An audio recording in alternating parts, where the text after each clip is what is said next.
सहनाववतु सहनौ भुनक्तु सह वीर्यं करवावहै तेजस्विनावधीतमस्तु मा विद्विषावहै।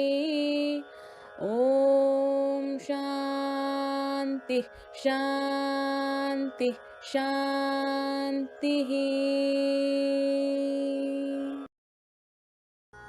श्रीविष्णुविश्वादिमूलमायालोल देव सर्वेश परबೊಮ್ಮನೆಂದು ಜನಂ ಆವುದನು ಕಾಣದೊಡಮಳ್ತಿಯಿನ್ನಂಬಿಹುದೋ ಆ ವಿಚಿತ್ರಕ್ಕೆ ನಮಿಸೋ ಮಂಕುತಿಮ್ಮ. ಜೀವ ಜಡ ರೂಪ ಪ್ರಪಂಚವನದಾವುದೋ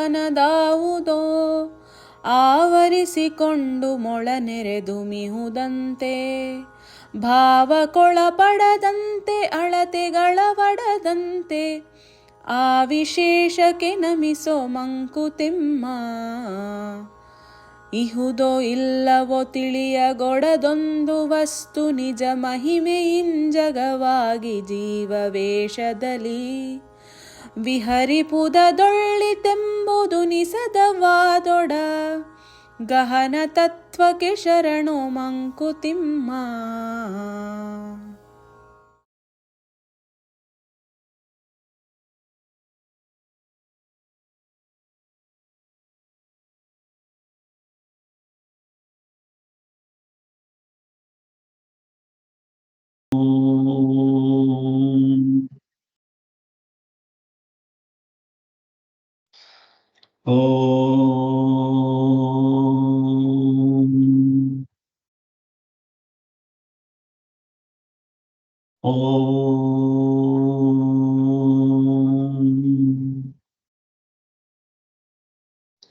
ಓಂ ಸಹನಾವವತು ಸಹನೌ ಭುನಕ್ತು ಸಹ ವೀರ್ಯಂ ಕರವಾವಹೈ ತೇಜಸ್ವಿನಾವಧೀತಮಸ್ತು ಮಾ ವಿದ್ವಿಷಾವಹೈ.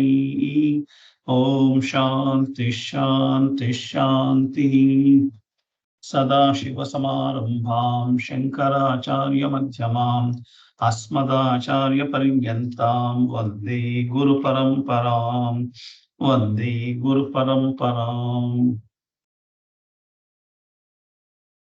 ಯಸ್ಯಾಂತಾನಾದಿಮಧ್ಯಂ ನ ಹಿ ಕರಚರಣಂ ನಾಮ ಗೋತ್ರಂ ನ ಸೂತ್ರಂ ನೋ ಜಾತಿರ್ನೈವ ವರ್ಣಾನುಭವತಿ ಪುರುಷೋ ನಾನಪಂಸಂ ನ ಚ ಸ್ತ್ರೀನಾಕಾರಂ ನಾವಿಕಾರಂ ನ ಹಿ ಜನನಿ ಮರಣಂ ನಾಸ್ತಿ ಪುಣ್ಯಂ ನ ಪಾಪಂ ನೋ ತತ್ವಂ ತತ್ವಮೇಕಂ ಸಹಜ ಸಮರಸಂ ಸದ್ಗುರುಂ ತ್ವಂ ನಮಾಮಿ ಸದ್ಗುರುಂ ತ್ವಂ ನಮಾಮಿ. ಸನಾತನ ಧರ್ಮ ಶಂಕರಾಚಾರ್ಯರು ಮತ್ತು ನನ್ನ ಎಲ್ಲ ಗುರುಗಳಿಗೂ ನಮಸ್ಕಾರ ಮಾಡ್ತಾ, ಇವತ್ತು ಈ ಡಿ ವಿ ಗುಂಡಪ್ಪನವರು ಬರೆದಿರುವ ಮಂಕುತಿಮ್ಮನ ಕಗ್ಗ ಇದರ 7ನೇ ಉಪನ್ಯಾಸ. ಸೊ ಸಾಮಾನ್ಯಕ್ಕೆ ಒಂದೊಂದು ದಿವಸಕ್ಕೆ ಒಂದೊಂದು 10 ಮಾಡಿದೀವಿ ಅಂದ್ರೆ ಒಂದು 60 ಕಗ್ಗಗಳನ್ನ ನೋಡಿದೀವಿ. ಇನ್ನು ಒಂದು ಸ್ವಲ್ಪ ಕಗ್ಗ ಇಂಪಾರ್ಟೆಂಟ್ 945 ಕಗ್ಗನೂ ಮಾಡೋದು ಕಷ್ಟ. ಆಮೇಲೆ ಆ ಸೀರಿಯಲ್ ಆಗಿ ಹೋದ್ರೆ ಒಂದೇ ವಿಷಯಗಳು ಹಂಗೆ 10-15 ಬಂದಿರ್ತವೆ. ಅದ್ರೊಳಗೆ ಇಂಪಾರ್ಟೆಂಟ್ ಆಗಿರೋ ಅದೇ ಒಂದೇ ವಿಷಯದ ಬಗ್ಗೆ 10-15 ಕಗ್ಗ ಬರ್ದಿರ್ತಾರೆ. ಅದ್ರೊಳಗೆ ಇಂಪಾರ್ಟೆಂಟ್ ಆಗಿರೋದನ್ನ ತೆಗೆದು, ಸೊ ಅದಕ್ಕೆ ಕನೆಕ್ಷನ್ ಹೊಂದುವಂಥದನ್ನೆಲ್ಲ ತೆಗೆದು ನಿಮ್ಗೆ ಹೇಳೋದ್ರಿಂದ ಕಗ್ಗಕ್ಕೆ ಒಂದು ಅರ್ಥ ಬರುತ್ತೆ. ಹಾಗಾಗಿ ಇನ್ನೊಂದು 6-7 ಕ್ಲಾಸಲ್ಲಿ ಅಥವಾ ಒಂದು 15 ಕ್ಲಾಸಲ್ಲಿ ಕಗ್ಗ ಪೂರ್ತಿ ನಿಮ್ಗೆ ಅರ್ಥ ಆಗೋ ಹಾಗೆ ಯಾವ ವಿಚಾರಗಳನ್ನು ಬಿಡದಲ್ಲೇನೆ ಮಾಡೋ ಒಂದು ಮನಸ್ಸನ್ನ ಇಟ್ಕೊಂಡಿದೀನಿ. ಹಾಗೆ ಮಾಡ್ತಾ ಹೋಗೋಣ. ಸೊ ಇವತ್ತು ಈ ಕಗ್ಗದ 3 ಮಂಗಳಾಚರಣೆ ಶ್ಲೋಕನ ಹೇಳ್ಬಿಟ್ಟು ಮುಂದಕ್ಕೆ ಇವತ್ತಿನ ಕಗ್ಗ ಶುರು ಮಾಡೋಣ. ಶ್ರೀ ವಿಷ್ಣು ವಿಶ್ವಾದಿ ಮೂಲ ಮಾಯಾಲೋಲ ದೇವ ಸರ್ವೇಶ ಪರಬೊಮ್ಮನೆಂದು ಜನಂ ಆವುದನು ಕಾಣದೊಡಮಳ್ತಿಯಿಂ ನಂಬಿಹುದೋ ಆ ವಿಚಿತ್ರಕ್ಕೆ ನಮಿಸ ಮಂಕುತಿಮ್ಮ. ಜೀವ ಜಡ ರೂಪ ಪ್ರಪಂಚವನದಾವುದೋ ಆವರಿಸಿಕೊಂಡು ಮೊಳೆ ನೆರೆದು ಇಹುದಂತೆ ಭಾವ ಕೊಳಪಡದಂತೆ ಅಳತೆಗಳ ಬಡದಂತೆ ಆ ವಿಶೇಷಕ್ಕೆ ಮಣಿಯ ಮಂಕುತಿಮ್ಮ ಇಹುದು ಎಲ್ಲವ ತಿಳಿಯಗೊಡದೊಂದು ವಸ್ತು ನಿಜ ಮಹಿಮೆಯಿಂ ಜಗವಾಗಿ ಜೀವವೇಷದಲ್ಲಿ ವಿಹರಿಪುದೊಳ್ಳಿತೆಂಬುದು ನಿಸನವಾದೊಡ ಗಹನ ತತ್ವಕ್ಕೆ ಶರಣ ಮಂಕುತಿಮ್ಮ ಗಹನ ತತ್ವಕ್ಕೆ ಶರಣ ಮಂಕುತಿಮ್ಮ. ನಾವು ಹೋದ ತರಗತಿನಲ್ಲಿ ಈ ಕಗ್ಗನ ನೋಡಿದ್ದು. ತಲೆಯೊಳಗೆ ನೆರೆದಿಹವು ನೂರಾರು ಹಕ್ಕಿಗಳು, ಗಿಳಿಗೂಗೆ ಕಾಗೆ ಕೋಗಿಲೆ ಹದ್ದು ನವಿಲು, ಕಿಲಕಿಲನೆ ಗೊರಗೊರನೆ ಕಿರುಚಿ ಕೂಗುತ್ತಿಹವು, ನೆಲೆಯಲ್ಲಿ ನಿದ್ದೆಗೆಲ್ಲ ಮಂಕುತಿಮ್ಮ ಅಂತ ಅಂದ್ಬಿಟ್ಟು ಅಲ್ಲಿ ತನಕ ನಾವು ನೋಡಿದ್ವು. ಇವತ್ತು ಮುಂದುವರಿಸೋಣ. ಸೊ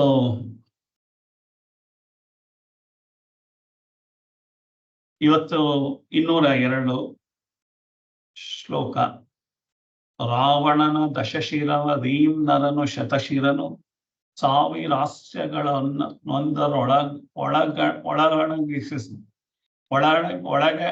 ಒಳಗಣಗಿಸನು, ಆವಾಗಿ ಹುಲಿಯಾಗಿ ಕಪ್ಪೆ ಹುಲ್ಲೆಯುಮಾಗಿ ಭೂವ್ಯೋಮ ಕತಿಶಯನು ಮಂಕುತಿಮ್ಮ ಅಂತ. ಸೊ ಹೇಗೆ ಅಂತಂದ್ರೆ ಈ ಮನುಷ್ಯ ಅನ್ನೋನು ಎಷ್ಟು ಎಲ್ಲ ಪ್ರಾಣಿಗಳಲ್ಲೂ ಎಷ್ಟು ವಿಚಿತ್ರ, ಅವನೆಲ್ಲ ಏನೇನೆಲ್ಲ ಇದ್ರೂ ಶಕ್ತಿನ ಎಲ್ಲಿನೋ ಅಪವ್ಯಯ ಮಾಡ್ಕೋತಾ ಇದ್ದಾನೆ ಅಂತ ಹೇಳುವಂತ ವಿಚಾರ. ರಾವಣನ ದಶಶಿರವ ದೀಂ ನರನು ಶತಶಿರನು. ರಾವಣಿಗೆ 10 ತಲೆ ಇತ್ತಂತೆ. ಸೊ ಇತ್ತಂತೆ 10 ತಲೆ ಹೇಗಿತ್ತು ಅಂತ ಹೇಳೋದು ಕಷ್ಟ. ಈ ಕಡೆ 5 ಆ ಕಡೆ 5 ಮಧ್ಯದಲ್ಲಿ 1 ಅಂದ್ರೆ 11 ಆಗುತ್ತೆ. ಆ ಕಡೆ 5 ಈ ಕಡೆ 4 ಇಟ್ಟು ಮಧ್ಯದಲ್ಲಿ 1 ಇಟ್ಟರೆ 9. ಅದು ಹೇಗೆ ಬ್ಯಾಲೆನ್ಸ್ ಮಾಡ್ತಾ ಇದ್ದ ಗೊತ್ತಿಲ್ಲ. ಸೊ ಹಾಗಾಗಿ ರಾವಣನ ದಶಶಿರವ ದೀಂ ನರನು ಶತಶಿರನು. ರಾವಣನಿಗೆ 100 ತಲೆ, 10 ತಲೆ ಇದ್ರೆ ಮನುಷ್ಯನಿಗೆ 100 ತಲೆ. ಅಂದ್ರೆ ತಲೆ ನಮ್ಗೆ ಕಾಣಿಸ್ತಾ ಇರೋದು ಒಂದೇನೆ, ಆದ್ರೆ ನಮ್ಮ ತಲೆಯ ಒಳಗಡೆ ವಿಚಾರಗಳು ಒಂದೇ ಕ್ಷಣದಲ್ಲಿ 100 ವಿಚಾರಗಳು, ಬೇರೆ ಬೇರೆ ವಿಚಾರಗಳು ಬಂದು ನಮ್ಮನ್ನ 1000 ರಹಸ್ಯಗಳನ್ನ ಒಳಗಡೆ ಅದನ್ನ ಒಣಗಿಸಹನ್ ಅಂತ, ಒಳಗೆ ಒಣಗಿಸಹನ್ ಅಂತ. ಹಾವಾಗಿ ಹುಲಿಯಾಗಿ ಕಪ್ಪೆ ಹುಲ್ಲೆಯುಮಾಗಿ ಭೂವ್ಯೋಮ ಕತಿಶಯನು ಮಂಕುತಿಮ್ಮ. ಅಂದ್ರೆ ಮನುಷ್ಯನಾಗಿರೋದೇ ಇಲ್ಲ. ಎಷ್ಟೋ ಸಲ ಮೃಗವಾಗಿರ್ತಾನೆ, ಕೆಲವು ಸಲ ಹಾವಿನಂತೆ ಸಿಟ್ಟು, ಕೋಪ, ದ್ವೇಷ ಎಲ್ಲ ಇರುತ್ತೆ. ಹುಲಿ ತರ ಬೇರೆ ಯಾರ ಮೇಲೋ ಎರಗ್ತಾ ಇರ್ತಾನೆ, ಕಪ್ಪೆ ತರ ಭಯ ಪಟ್ಕೊಂಡು ಹೋಗ್ತಾ ಇರ್ತಾನೆ, ಹುಲ್ಲೆ ಅಂದ್ರೆ ಜಿಂಕೆ ಮರಿ ತರ ಬಾಲ ಮುದ್ರಕೊಂಡೆಲ್ಲೋ ಹೋಗ್ತಾ ಇರ್ತಾನೆ, ಎಲ್ಲಾ ತರನೂ ಮಾಡ್ತಾ ಇರ್ತಾನೆ. ಅಂದ್ರೆ ಈ ರಾವಣನಿಗೆ 10 ತಲೆ ಇತ್ತಂತೆ ಅಂತ ಹೇಳಿದ್ರೆ ನಾವು ಗ್ರೇಟ್ ಅಂತ ಅನ್ನೋರು, ನಮಗೆ 100 ತಲೆಗಳಿದೆ. ಒಂದಲ್ಲ ಎರಡಲ್ಲ, ಒಂದೇ ತಲೆ ನಮ್ಗೆ ಕಾಣಿಸ್ತಾ ಇರೋದು, ಫಿಸಿಕಲ್ ಆಗಿ ಕಾಣಿಸ್ತಾ ಇರೋದು ಒಂದೇ ಆದ್ರೂ ಅದರೊಳಗಡೆ ನಡೀತಾ ಇರೋ ವಿಚಾರಧಾರೆಗಳು 100 ತಲೆಯಲ್ಲಿ ಓಡ್ಬೇಕಾಗಿರೋ ವಿಚಾರ ಒಂದೇ ತಲೆಯಲ್ಲಿ ಓಡ್ತಾ, ಅಷ್ಟೊಂದನ್ನ ನಾವೇ ತಲೆ ಕೆಡಿಸ್ಕೊಂಡಿದೀವಿ. ಅದರೊಳಗಡೆ ಏನಿದೆ 1000 ರಹಸ್ಯಗಳನ್ನ ಒಳಗೆ ಇಟ್ಕೊಂಡಿದ್ದಾನೆ. 1000 ರಹಸ್ಯಗಳು ಅಂತಂದ್ರೆ ನಮ್ಗೆ ಏನೇನ್ ಗೊತ್ತಿದೆ ಏನೇನ್ ಗೊತ್ತಿಲ್ಲ ಅಂತ ನಮಗೆ ಗೊತ್ತಿಲ್ಲ. ಎಷ್ಟೋ ಸಲ ನಮ್ಗೆ ಇಷ್ಟೆಲ್ಲ ವಿಚಾರಗಳನ್ನು ತಿಳ್ಕೋಬೇಕಾ, ಇಷ್ಟೆಲ್ಲ ಗೋಪ್ಯ, ಇಷ್ಟೆಲ್ಲ ವಿಚಾರಗಳು, ರಹಸ್ಯಗಳು, ಇದೆಲ್ಲ ತಿಳ್ಕೊಂಡು ನಮ್ ಜೀವನಕ್ಕೆ ಏನೂ ಆಗ್ಬೇಕಾಗಿಲ್ಲ. ಅವ್ರ ಮನೇಲಿ ಹೀಗಂತೆ, ಇವ್ರ ಮನೇಲಿ ಹಾಗಂತೆ. ನಮ್ ಜೀವನ ಮಾಡೋದಕ್ಕೆ ಅವೆಲ್ಲ ಏನು ಬೇಕಿಲ್ಲ. ನಾವು ಗಾಸಿಪ್ ಅಲ್ಲಿ ಬೇಕಾದಷ್ಟು ತಿಳ್ಕೊಂಡು ನಮ್ಗೆ ಬೇಕಾದಷ್ಟು ಗೊತ್ತಿದೆ ಅನ್ನೋ ಅಹಂಕಾರ ಬರ್ತಾ ಇದೆ. ಸೊ ಅದ್ರೊಳಗಡೆನೆ ಹಾಗಾದ್ರೆ ಯಾವಾಗ್ಲಾರು ನಾನು ಸ್ಟ್ರಾಂಗ್ ಆಗೇ ಇರ್ತೀನ? ಇಲ್ಲ. ಕೆಲವು ಸಲ ಜಿಂಕೆ ಮರಿ ತರ ಇರ್ತೀನಿ, ಇನ್ನೊಂದ್ಸಲ ನಾನೇ ಹೆದರ್ಕೊಂಡು ಕಪ್ಪೆ ತರ ಇಲ್ಲೋ ಇದಾಗ್ತಾ ಇರ್ತೀನಿ. ಸೊ ಕೆಲವು ಸಲ ಹುಲಿಯಾಗಿ ಇನ್ನೊಬ್ಬರ ಮೇಲೆ ಹೋಗ್ತೀನಿ, ಇನ್ನೊಬ್ಬ ಸಲ ಹಾವಾಗಿ ಇನ್ನೊಬ್ಬರ ಮೇಲೆ ಕಚ್ಚುತ್ತೀನಿ. ಇಷ್ಟೆಲ್ಲಾ ಮಾಡ್ತೀನಿ ಒಬ್ಬನೇ ಮನುಷ್ಯ. ಭೂ ವ್ಯೋಮ ಅತಿಶಯನ ಮಂಕುತಿಮ್ಮ. ಈ ಭೂಮಿ ಮತ್ತೆ ಆಕಾಶಕ್ಕೆ ಇದ್ರೊಳಗಡೆ ಇವನೇ ಈ ಮನುಷ್ಯನೇ ಅತಿಶಯ. ಈ ಮನುಷ್ಯಂತರ ಪ್ರಾಣಿ ಪ್ರಪಂಚದಲ್ಲಿ ಅಂದ್ರೆ ಭೂಮಿ ಮತ್ತೆ ಆಕಾಶದ ಮಧ್ಯೆ ಇರೋಂಥ ಇದ್ರೊಳಗೆ ಯಾವ ಪ್ರಾಣಿನೂ ಈ ತರ ಇಲ್ಲ. ಇವಂತೆ ವಿಚಿತ್ರ. ಅಂದ್ರೆ ರಾವಣನೇ ವಿಚಿತ್ರ ಅಂತ ನಮ್ಮ ಪುರಾಣಗಳಲ್ಲಿ ಬರೆದ್ರೆ ನಾವು ರಾವಣನಿಗಿನ್ನ ಅತಿಶಯ ಆಗಿರುವಂಥವ್ರು. ಸೊ ರಾವಣ 64 ವಿದ್ಯೆಗಳಲ್ಲಿ ಒಂದು ಕಾಲದಲ್ಲೇನೆ ಏಕಕಾಲದಲ್ಲೇ 16 ಕೆಲಸಗಳನ್ನು ಮಾಡೋ ಕ್ಷಮತೆ ಹೊಂದಿದ್ದ. ಅವನಿಗೆ ದಶಕಂಠ, ದಶಗ್ರೀವ ಅಂತೆಲ್ಲ ಬೇಕಾದಷ್ಟು ಹೆಸರುಗಳಿದ್ರೂ ಅವನ ಬಹುಮುಖ ಪ್ರತಿಭೆ ಇತ್ತು. ಸೊ ಹಾಗಾಗಿ ಅಂತಾನು ಏನೂ ಇಲ್ಲ ನಮ್ಮ ಮುಂದೆ ಇವಾಗ. ನಮ್ಗೆ ಏನೇನಿಲ್ಲ ಇದೆ ಅಂತಂದ್ರೆ ಏನೇನೋ ಮಾಡಿ ಬೇಕಾದಷ್ಟು ಒಂದೇ ಮನುಷ್ಯನ ತರ ಇಲ್ವೇ ಇಲ್ಲ ನಾವು. ಒಂದೊಂದ್ಸಲ ಒಂದೊಂದ್ ತರ ಇರ್ತೀವಿ. ಹಾಗಾಗಿ ಬಹುಮುಖ ಮನುಷ್ಯನಿಗೆ ಈ ತರ ಬೇಕೇ ಅಂತ ಕೇಳಿದ್ರೆ, ಸೊ ದೇವರು ನಡೆಸ್ತಾ ಇರೋ ನಾಟಕ. ನಾನು ಬಂದಿದ್ದೀನಿ, ನಾನು ಬರಕ್ಕೆ ಮುಂಚೆ ಈ ಪ್ರಪಂಚ ಇತ್ತು, ನಾನು ಹೋದ ಮೇಲೂ ಪ್ರಪಂಚ ಇರುತ್ತೆ. ನಮ್ಮನೇಲಿರೋ ಕುರ್ಚಿ ನಾನು ಬಂದ ಮೇಲೆ ಬಂದಿರ್ಬೋದು, ನಾನು ಹೋದ್ಮೇಲೆ ಇರುತ್ತೆ ಕುರ್ಚಿ, ಆದ್ರೆ ನಾನಿರಲ್ಲ ಅಷ್ಟೇ, ಕುರ್ಚಿ ಖಾಲಿ ಇರುತ್ತೆ. ಸೊ ಹಾಗೆ ನಾನು ಏನೇ ತಂದಿದ್ರು ನನ್ನ ವಸ್ತುಗಳು, ನನ್ನ ಪ್ರಾಪರ್ಟಿ ಏನಿದೆ ಅದೆಲ್ಲದುವೆ ನನ್ನ ಜೊತೆ ಬರುವಂಥದ್ದಲ್ಲ. ಅದಕ್ಕೋಸ್ಕರನೇ ದಿವಸ ಬಡದಾಡ್ತೀವಿ. ನನಗೆ ಈ ಚಾನಲ್ ಇಷ್ಟ, ನಿಮ್ಗೆ ಆ ಚಾನಲ್ ಇಷ್ಟ, ಆ ಧಾರಾವಾಹಿ ಇಷ್ಟ, ಈ ಧಾರಾವಾಹಿ ಇಷ್ಟ, ಆ ಸೀರೆ, ಈ ಬಳೆ, ಈ ಬಟ್ಟೆ, ಈ ಕಾರು, ಆ ಬಂಗ್ಲೆ, ಆ ರಾಜಕಾರಣಿ, ಈ ರಾಜಕಾರಣಿ, ಆ ಆಟದವರು. ಸುಮ್ಮನೆ ಫೈಟಿಂಗ್. ಅವರು ಹೇಳೋದನ್ನ ನಾನು ಒಪ್ಕೊಳ್ಳಲ್ಲ, ನಾನು ಹೇಳೋದನ್ನ ಅವ್ರು ಒಪ್ಕೊಳ್ಳಲ್ಲ. ಇಬ್ರಲ್ಲೂ ಭಿನ್ನ ಅಭಿಪ್ರಾಯ. ನಮ್ ಜೀವನ ಮಾಡೋದ್ ಇವೆಲ್ಲ ಬೇಕಾ ಅಂತ ನಾನು ಪ್ರಶ್ನೆ ಮಾಡಿದಾಗ, ನಾನು ಇದೆಲ್ಲ ಈ ತರ ಇದ್ರೆ ನಾನು ಮಾತಾಡಕ್ ವಿಷಯ ಇರಲ್ಲ. ಅದಕ್ಕೋಸ್ಕರ ನಾನು ಮಾತಾಡಕ್ ವಿಷಯ ಬೇಕು ಅಂತ ಅದ್ರೊಳಗಡೆ ಏನೂ ಹೊರಳಿಲ್ಲ ಮಾತಲ್ಲಿ. ಆದ್ರೆ ಮಾತಾಡೋದಕ್ಕೋಸ್ಕರ ನಾನು ನನ್ನ ಎನರ್ಜಿನ ಖರ್ಚು ಮಾಡ್ಕೋತಾ ಇದ್ದೀನಿ, ಆ ವಿಚಾರಗಳನ್ನೆಲ್ಲ ತಿಳ್ಕೊತಾ ಇದ್ದೀನಿ. ಹಾಗಾಗಿ ನಾನು ನನ್ನ ಮುಖ್ಯ ಜೀವನದ ಉದ್ದೇಶ ಮೋಕ್ಷ ಪಡ್ಕೊಳ್ಳೋದು. ಆ ಕಡೆಗೆ ನನ್ನ ಎನರ್ಜಿನ ಉಪಯೋಗಿಸ್ತಾ ಇಲ್ಲ, ನನ್ನ ಎನರ್ಜಿನ ಹಾಳು ಮಾಡ್ಕೊಳ್ತಾ ಇದ್ದೀನಿ. ಸೊ 100 ವರ್ಷದಲ್ಲೂ ಈ ತರನೇ ಮಾಡ್ಕೊಂಡು ಜೀವನ ಮಾಡ್ಕೊಳ್ತಾ ಇದ್ದೀನಿ. ಹಾಗಾಗಿ ವ್ಯೋಮಕ್ಕೆ ಅತಿಶಯವನು, ಅಂದ್ರೆ ಈ ಭೂಮಿ ಮತ್ತು ಆಕಾಶದ ಮಧ್ಯೆ ಇರುವಂತ ಈ ಮನುಷ್ಯ ಬೇರೆ ಎಲ್ಲಾ ಪ್ರಾಣಿಗಳಿದ್ರೂ ಇವನೇ ಅತಿಶಯವಾದ ಪ್ರಾಣಿ. ಸೊ ನಾವು ಹಾಗಿರ್ಬೇಕು ಅಂತಂದ್ರೆ ನಾವು ಸ್ವಲ್ಪ ತಿದ್ಕೋಬೇಕು, ನಾವೇನ್ ಮಾಡ್ಬೇಕು ಅಂತ. ಇನ್ನೂ ಒಂದು ಪದ್ಯನ ನಮ್ಗೇನೆ ಮಾಡಿ ಹೇಳಿದಾರ. ಏನ್ ಹೇಳ್ತಾ ಇದ್ದಾರೆ ಅಂದ್ರೆ, ಕನಲ್ದ ಹುಲಿ ಕೆರಳ್ದ ಹರಿ ಮುಳ್ಕರಡಿ ಚಲನಾಗ ಅಣಕು ಕಪಿ ನಾಯಿ ಮೊದಲಾದ ಮೃಗದ ಸೆಣಸು ಮುಸುಡಿಯ ಘೋರ ದುಷ್ಟ ಚೇಷ್ಟೆಗಳೆಲ್ಲ ಒಣಗಿಹವು ನರಮನದಿ ಮಂಕುತಿಮ್ಮ ಅಂತ. ಅಲ್ಲಿ ರಾವಣನ ಇದನ್ನ ಕೊಟ್ರೆ, ಉದಾಹರಣೆ ಕೊಟ್ರೆ, ಇಲ್ಲಿ ಎಲ್ಲಾ ಪ್ರಾಣಿಗಳನ್ನು ಉದಾಹರಣೆ ಕೊಡ್ತಾ ಇದ್ದಾರೆ. ನನ್ನಲ್ಲೇ ಎಲ್ಲ ಪ್ರಾಣಿಗಳು ಅಡಕೊಂಡಿದೆ. ಕನಲ್ದ ಹುಲಿ, ಕೆರಳ್ದ ಹರಿ, ಮುಳ್ಕರಡಿ ಛಲನಾಗ, ಅಣಕು ಕಪಿ ನಾಯಿ ಮೊದಲಾದ ಮೃಗದ ಸೆಣಸು ಮುಸುಡಿಯ ಘೋರ ದುಷ್ಟ ಚೇಷ್ಟೆಗಳೆಲ್ಲ ಒಣಗಿಹವು ನರಮನದಿ ಮಂಕುತಿಮ್ಮ. ನಮ್ಮ ಮನುಷ್ಯನ ಮನಸ್ಸಿನಲ್ಲಿ ಏನೆಲ್ಲ ಅಡಗಿದೆ ಅಂತಂದ್ರೆ, ಈ ಎಲ್ಲ ಪ್ರಾಣಿಗಳು, ಕೆಟ್ಟ ಪ್ರಾಣಿಗಳು, ದುಷ್ಟ ಪ್ರಾಣಿಗಳು ಏನಿದೆ, ಅವ್ರು ಏನೇನ್ ಕೆಟ್ಟ ಕೆಲ್ಸಗಳೆಲ್ಲ ಮಾಡ್ತಾರೆ. ಹುಲಿ ಮೈ ಮೇಲೆ ಬೀಳತ್ತೆ, ಸೊ ಕರಡಿ ಇದಾಗತ್ತೆ, ನಾಗ ಛಲ ಬೆಟ್ಟದಲ್ಲೇನೆ ಓಡಿಸ್ಕೊಂಡ್ಬಂದು ಎಲ್ಲ ಇದ್ ಮಾಡುತ್ತೆ, ಕಪಿ ನಾಯಿ, ಈ ತರದ್ದೆಲ್ಲದುವೆ, ಈ ತರ ದುಷ್ಟ ಮೃಗದ ಮನಸ್ಥಿತಿ ಎಲ್ಲ ನನ್ನ ಮನಸ್ಥಿತಿನಲ್ಲಿದೆ. ಇದೆಲ್ಲ ನನ್ನ ಮನಸ್ಸಿನಲ್ಲಿ ಅಡಗಿ ನನ್ನನ್ನೇ ಕಾಡ್ತಾ ಇದೆ. ನಾನು ಈ ತರ ಎಲ್ಲಾ ಜನದ ಮಧ್ಯೆ ಬರುತ್ತಾ ಇದ್ದೀನಿ. ಸೊ ಹಾಗಾಗಿ ಈ ತರ ನಾನು ಈ ಎಲ್ಲ ಜೀವ ಜಂತುಗಳಿಂದ ನಾನು ಮುಂದೆ ಬಂದು ಮನುಷ್ಯ ಆಗಿದ್ದೀನಿ. ಹಾಗಾಗಿ ಈ ಮನುಷ್ಯ ಆಗಿರೋದ್ರಿಂದ ಮುಂದಕ್ಕೆ ನಾನು ಏನಾಗ್ಬೇಕು? ಮೊದಲು ಮೃಗಮಾನವ ಆಗಿರ್ತಾನೆ. ಸೊ ಮನುಷ್ಯ ಹುಟ್ಟಕ್ಕೆ ಮುಂಚೆ ಮೃಗಮಾನವ, ಆಮೇಲೆ ನಾನು ಹುಟ್ಟಿದ ಮೇಲೂ ಮೃಗೀಯ ಮನಸ್ಥಿತಿ ಇದ್ರೆ ನಾನು ಇನ್ನು ಮೃಗಮಾನವನೇ ಆಗಿರ್ತೀನಿ. ಅದಾದ್ಮೇಲೆ ಮೃಗೀಯ ಮಾನವ ಆದವನು ಮನುಷ್ಯ ಮಾನವ ಆಗ್ಬೇಕು. ಅಟ್ಲೀಸ್ಟ್ ಮನುಷ್ಯ ಆಗೋದಕ್ಕಾರ ಪ್ರಯತ್ನ ಪಡ್ಬೇಕು. ನಾನಿನ್ನೂ ಮೃಗೀಯವಾಗಿ ಇರ್ತೀನಿ. ಸೊ ಆ ಮೃಗದ ಎಲ್ಲಾ ವಿಚಾರಗಳನ್ನು ಮೃಗದ ತರನೇ ಆಡ್ತಾ ಇರ್ತೀನಿ. ನಂಗೆ ಸಿಟ್ಟು ಬರುತ್ತೆ, ನಾನು ಯಾಕೆ ಬೇಕಾದ್ರೂ ಮಾತಾಡ್ತೀನಿ, ನಾನು ಯಾರು ಬೇಕಾದ್ರೂ ಏನಾರು ಅಂತೀನಿ, ಬೇಕಾದ್ರೂ ಹೊಡಿತೀನಿ, ಬೈತೀನಿ ಅಂತಂದ್ರೆ ಇದೆಲ್ಲ ನಾನು ಇನ್ನೂ ಮೃಗೀಯ ಅವಸ್ಥೆನಲ್ಲೇ ಇದ್ದೀನಿ. ನನ್ನ ಇಷ್ಟ ಬಂದಾಗ ನಾನು ಇರ್ತೀನಿ ಅಂತಂದ್ರೆ ನನ್ನಿಂದ ಬೇರೆಯವ್ರಿಗೆಲ್ಲ ತೊಂದರೆ ಆಗ್ತಾ ಇದೆ ಅಂತ ಗೊತ್ತಿದ್ರೆ ನಾನು ಹಾಗೆ ಇರೋದು. ನಾನು ಇರೋದೇ ಹಾಗೆ. ನನಗೆ ಹಾಗೆ ಇರಬೇಕು ಅನ್ಸ್ತಾ ಇದೆ ಅಂತಂದ್ರೆ ಅಂಥವ್ರು ಇನ್ನೊಮ್ಮೆ ಮೃಗೀಯ ಅವಸ್ಥೆನಲ್ಲೇ ಇದ್ದಾರೆ. ಮನುಷ್ಯರಾಗಕ್ಕೆ ಹೊರಟಿಲ್ಲ ಅಂತ. ಸೊ ಮನುಷ್ಯನಾಗಕ್ಕಾದ್ರೂ ಹೊರಡಬೇಕು. ಮನುಷ್ಯ ಮಾನವ ಆಗಬೇಕು. ಮೃಗ ಮಾನವನಿಂದ ಮನುಷ್ಯ ಮಾನವ ಆಗ್ಬೇಕು. ಅಲ್ಲಿಂದ ಮುಂದಕ್ಕೆ ಮಾಡ್ಕೊಳ್ಳೋದೇನೆ ಆತ್ಮಜ್ಞಾನ. ಮನುಷ್ಯ ಮಾನವನಿಂದ ದೇವ ಮಾನವ ಆಗಿ ದೇವ ಮಾನವನಿಂದ ದೇವರೇ ಆಗ್ಬೇಕು ನಾವು. ಸೊ ಇದು ನಮ್ಮ ಪ್ರಯಾಣ. ಈ ನಮ್ಮ ಪ್ರಯಾಣದಲ್ಲಿ ಮೃಗ ಮಾನವನಿಂದ ಮನುಷ್ಯ ಮಾನವ ಆಗೋದು, ಮನುಷ್ಯ ಮಾನವನಿಂದ ದೇವ ಮಾನವ ಆಗೋದು, ದೇವ ಮಾನವನಿಂದ ದೇವರೇ ಆಗೋದು ಹೇಗಿದೆ ಅಂದ್ರೆ ಈ ಪ್ರಯಾಣ. ಇದೆಲ್ಲದಕ್ಕೂ ನನಗೆ ಕೊಟ್ಟಿರೋದು ಈ ಜನ್ಮ. ಸೊ ಈ ಜನ್ಮ ನಾವು ಸರಿಯಾಗಿ ಉಪಯೋಗಿಸ್ಕೊಂಡು ಕೊಟ್ಟಿರೋದನ್ನ ನಾವು ಸರಿಯಾಗಿ ಬೇರೆ ತರ ಪ್ರಾಣಿಗಳಂತೆ ನಾವು ಆಡೋದನ್ನ ಬಿಟ್ಟು, ಅವನು ಯಾಕೆ ಹೇಳ್ತಾನೆ ಇರ್ತಾನಲ್ವಾ, ಅವನು ಒಳ್ಳೆ ಕೋತಿ ತರ ಆಡ್ತಾನೆ, ಒಳ್ಳೆ ನಾಯಿ ತರ ಆಡ್ತಾನೆ ಅಂತ ನಾವು ಕೇಳ್ಬೋದು. ಸೊ ಈ ತರ ಎಲ್ಲ ಚೇಷ್ಟೆಗಳನ್ನ ಮಾಡೋದ್ ಬಿಟ್ಟು, ಇವೆಲ್ಲ ದುಷ್ಟ ಗುಣಗಳು ನನ್ನಲ್ಲಿ ಇರಬಾರ್ದು, ನಾನು ಮನುಷ್ಯ ಆಗಿದ್ದೀನಿ ಅನ್ನೋದನ್ನ ನಾವು ತಿಳ್ಕೊಳ್ಳೋದಲ್ಲೇ ಇದ್ರೆ ನಮ್ಮನ್ನ ಯಾರು ತಿದ್ದಕ್ ಸಾಧ್ಯ?